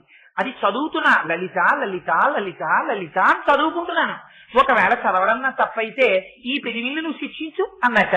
అన్నప్పుడు పోదురు మీ గడుచుతనం అని నవ్విన అమ్మవారుందే ఆ శాంకరి మాకు ప్రసన్నమయ్యడు అని రాసుకున్నారు పేరాల భరతశర్మ గారు. అందుకని పక్కన అయ్యవారు వచ్చి కూర్చుంటే అసలే అమ్మ ఎరుపు, దానికి తోడు పక్కన భర్త వచ్చి కూర్చున్నారు. దానితో అమ్మవారి బుగ్గలు మరింత రాగరంజితములైపోతాయిట పాతివ్రత్యం చేత. అయ్యా సంతోషంలో ఒక్కసారి మా ఆయన కదా సరస్వతీదేవి ఇంత కచేరీ చేసింది, ఎంత గొప్పవారు మా వారు అని ఒకసారి ఇలా చెయ్యి పట్టుకుందామని ఇలా చెయ్యి పట్టుకోబోయింది సార్. శంకరుడి చేతికి రిష్టువాచీలా కంకణాలా పిల్లపావులు చుట్టుకుంటాడు ఆయన. ఆ పిల్లపాము ఇదేదో అమ్మవారి చెయ్యి చక్క ఎర్రతామర పువ్వులా ఉంది బాగుంది మెత్తగానని ఆ పాము మెల్లిగా అయ్యవారి చేతి నుంచి అమ్మవారి చేతి మీదకి ఎక్కింది. ఎక్కేటప్పటికి హరాహిభ్యో భీత పాము అని ఒక్కసారి అమ్మవారి కళ్ళల్లో భయం కనపడింది. నిజంగా ఆవిడ భయమా? ఆవిడ సమస్త జీవకోటిలో కుండలిని స్వరూపంతో పావుగా పడుకుని ఉండేదే ఆవిడే. శివలింగం లింగాకారంలో ఉంటే పావుగా చుట్టుకుని ఉండేదే ఆవిడే. అటువంటి తల్లి. కానీ శంకరుల దర్శనం చూడండి అమ్మా, అప్పుడమ్మా నీ కళ్ళల్లో భయం కనపడింది. హరాహిభ్యో భీత సరసిరుహ సౌభాగ్య జనని. అమ్మ నీ కళ్ళల్లో వీరరసం కనపడింది. ఎప్పుడో తెలుసా? మహిషాసురుణ్ణి చంపినప్పుడు, భండాసురుణ్ణి పరిమార్చినప్పుడు ఇలాంటి కథలు చెప్పరు. అమ్మ దగ్గర చెప్పేటప్పుడు మంచి సంతోషంగా ఉండాలి. అమ్మతో మాట్లాడేటప్పుడు చాలా గొప్పగా ఉండాలి. ఆ మాటలలో లాలిత్యం ఉండాలి.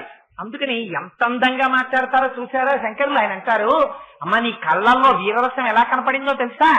అసలు నీ పాదాల దగ్గర పూజ చేసినవి తెల్ల తామరలు, ఆ తెల్ల తామరలు ఎర్ర తామరల్లా కనపడుతున్నాయి ఇవాళ. ఎందుకో తెలుసా అమ్మా? ఆ తామర పూలు నీ వంక చూసి అచ్చు పుష్కరేక్షణ అని పేరు కదా అమ్మవారికి, అచ్చు అమ్మవారి కళ్ళు మాలా ఉంటాయంటారు అని ఇలా చూసేట. ఏమిటి నీకు నాకు పోలిక అని అమ్మవారి ఇలా చూసింది. ఒక్కసారి చూసేసరికి ఆ ఎరుపుతనం తెల్ల తామరకెళ్ళి తెల్ల తామర ఎరుపు తామర అయిపోయింది. అందుకని గెలిచేసింది అమ్మవారి చూపుతోటే. అందుకని సరసిరుహసౌ భాగ్య జననీం. అమ్మ నీ కళ్ళల్లో ఎరుపుతనం కనపడిందమ్మా. సఖీషుస్మేరాతే. నీ చిలికెత్తెలందరితో కలిసి నువ్వు హాస్య ప్రసంగం చేస్తుంటావు. చుట్టూ వాళ్ళందరినీ కూర్చోబెట్టుకుని నువ్వు వాళ్ళతో ఏదో పూలబంతులాడుతూ సంతోషంగా ఉల్లాసంగా మాట్లాడుతుంటావు. అప్పుడు నీ కళ్ళల్లో ఏం కనపడిందో తెలుసా అమ్మా? సఖీషుస్మేరాతే హాస్యరసం కనపడింది నాకు. మయి జనని దృష్టి కరుణ. అమ్మ నన్ను చూసినప్పుడు ఏం కనపడిందో తెలుసా అమ్మా? శోకరసం గురించి మాట్లాడరు శంకరులు. దాక్షాయణిగా నువ్వు ఆ రోజున శరీరం విడిచిపెట్టడం అవన్నీ మాట్లాడరు. కరుణారసం గురించి మాట్లాడతారు. అమ్మా నన్ను చూసేటప్పటికీ నేను నీ పిల్లాన్ని కదమ్మా. మయి జనని మనందరి తరపున ఇవాళ శంకరాచార్యులు వారు చేసేస్తున్నారు ప్రార్థన. అమ్మా నన్ను చూసేసరికి కొడుకు అని ఒక్కసారి సకరుణ నీ కళ్ళల్లో కరుణారసం కనపడిందమ్మా. 8 రసాలు చెప్పారు శంకరాచార్యుల వారు. శివే శృంగారార్థ తదితర జనే ఉత్సనపరా సరోషా గంగాయాం గిరిశ చరితే విస్మయవతి హరాహిభ్యో భీత సరసిరుహ సౌభాగ్య జననీం సఖీషు స్మేరాతే మయి జనని దృష్టిస్త కరుణ. 9వ రసం ఇది. శ్లోకంలో 9వ రసం ఎక్కడ చెప్పారు? మరి నవరసాలు ఎక్కడి నుంచి వచ్చాయి అంటే శంకరుల గడుసుతనం చూడండి. ఆయన అన్నారు అసలు ఈ 8 రసాలు ఎక్కడి నుంచి వస్తాయి? శాంతరసంలోంచి వస్తాయి. అసలు మా అమ్మ స్వరూపం ఏమిటి? మా అమ్మ శాంతంగా ఉంటుంది. మా అమ్మ చాలా కోపం అండి అని ఎవరైనా అంటారా? అమ్మ అంటేనే శాంతం. అందుకే పిల్లలు పరిగెత్తుకొచ్చి అమ్మ ఒళ్ళో పడిపోతారు, అమ్మ జడలు ఆగుతారు, అమ్మ చీరలు ఆగుతారు. ఎంత చిత్రం అండి మీకు సృష్టిలో. అందుకే నాన్నగారి చొక్కా వేసుకునే కొడుకు కనపడ్డాడు. మా నాన్నగారి చొక్కా నేను వేసుకుంటానని నాన్నగారు ఆఫీస్కి వెళ్ళినప్పుడు ఆ చొక్కా వేసుకుని బీరువా ముందు అద్దం ముందు నిల్చుని చూసుకునే కొడుకుని మీరు చూసారా? అలా ఉండడు కొడుకు.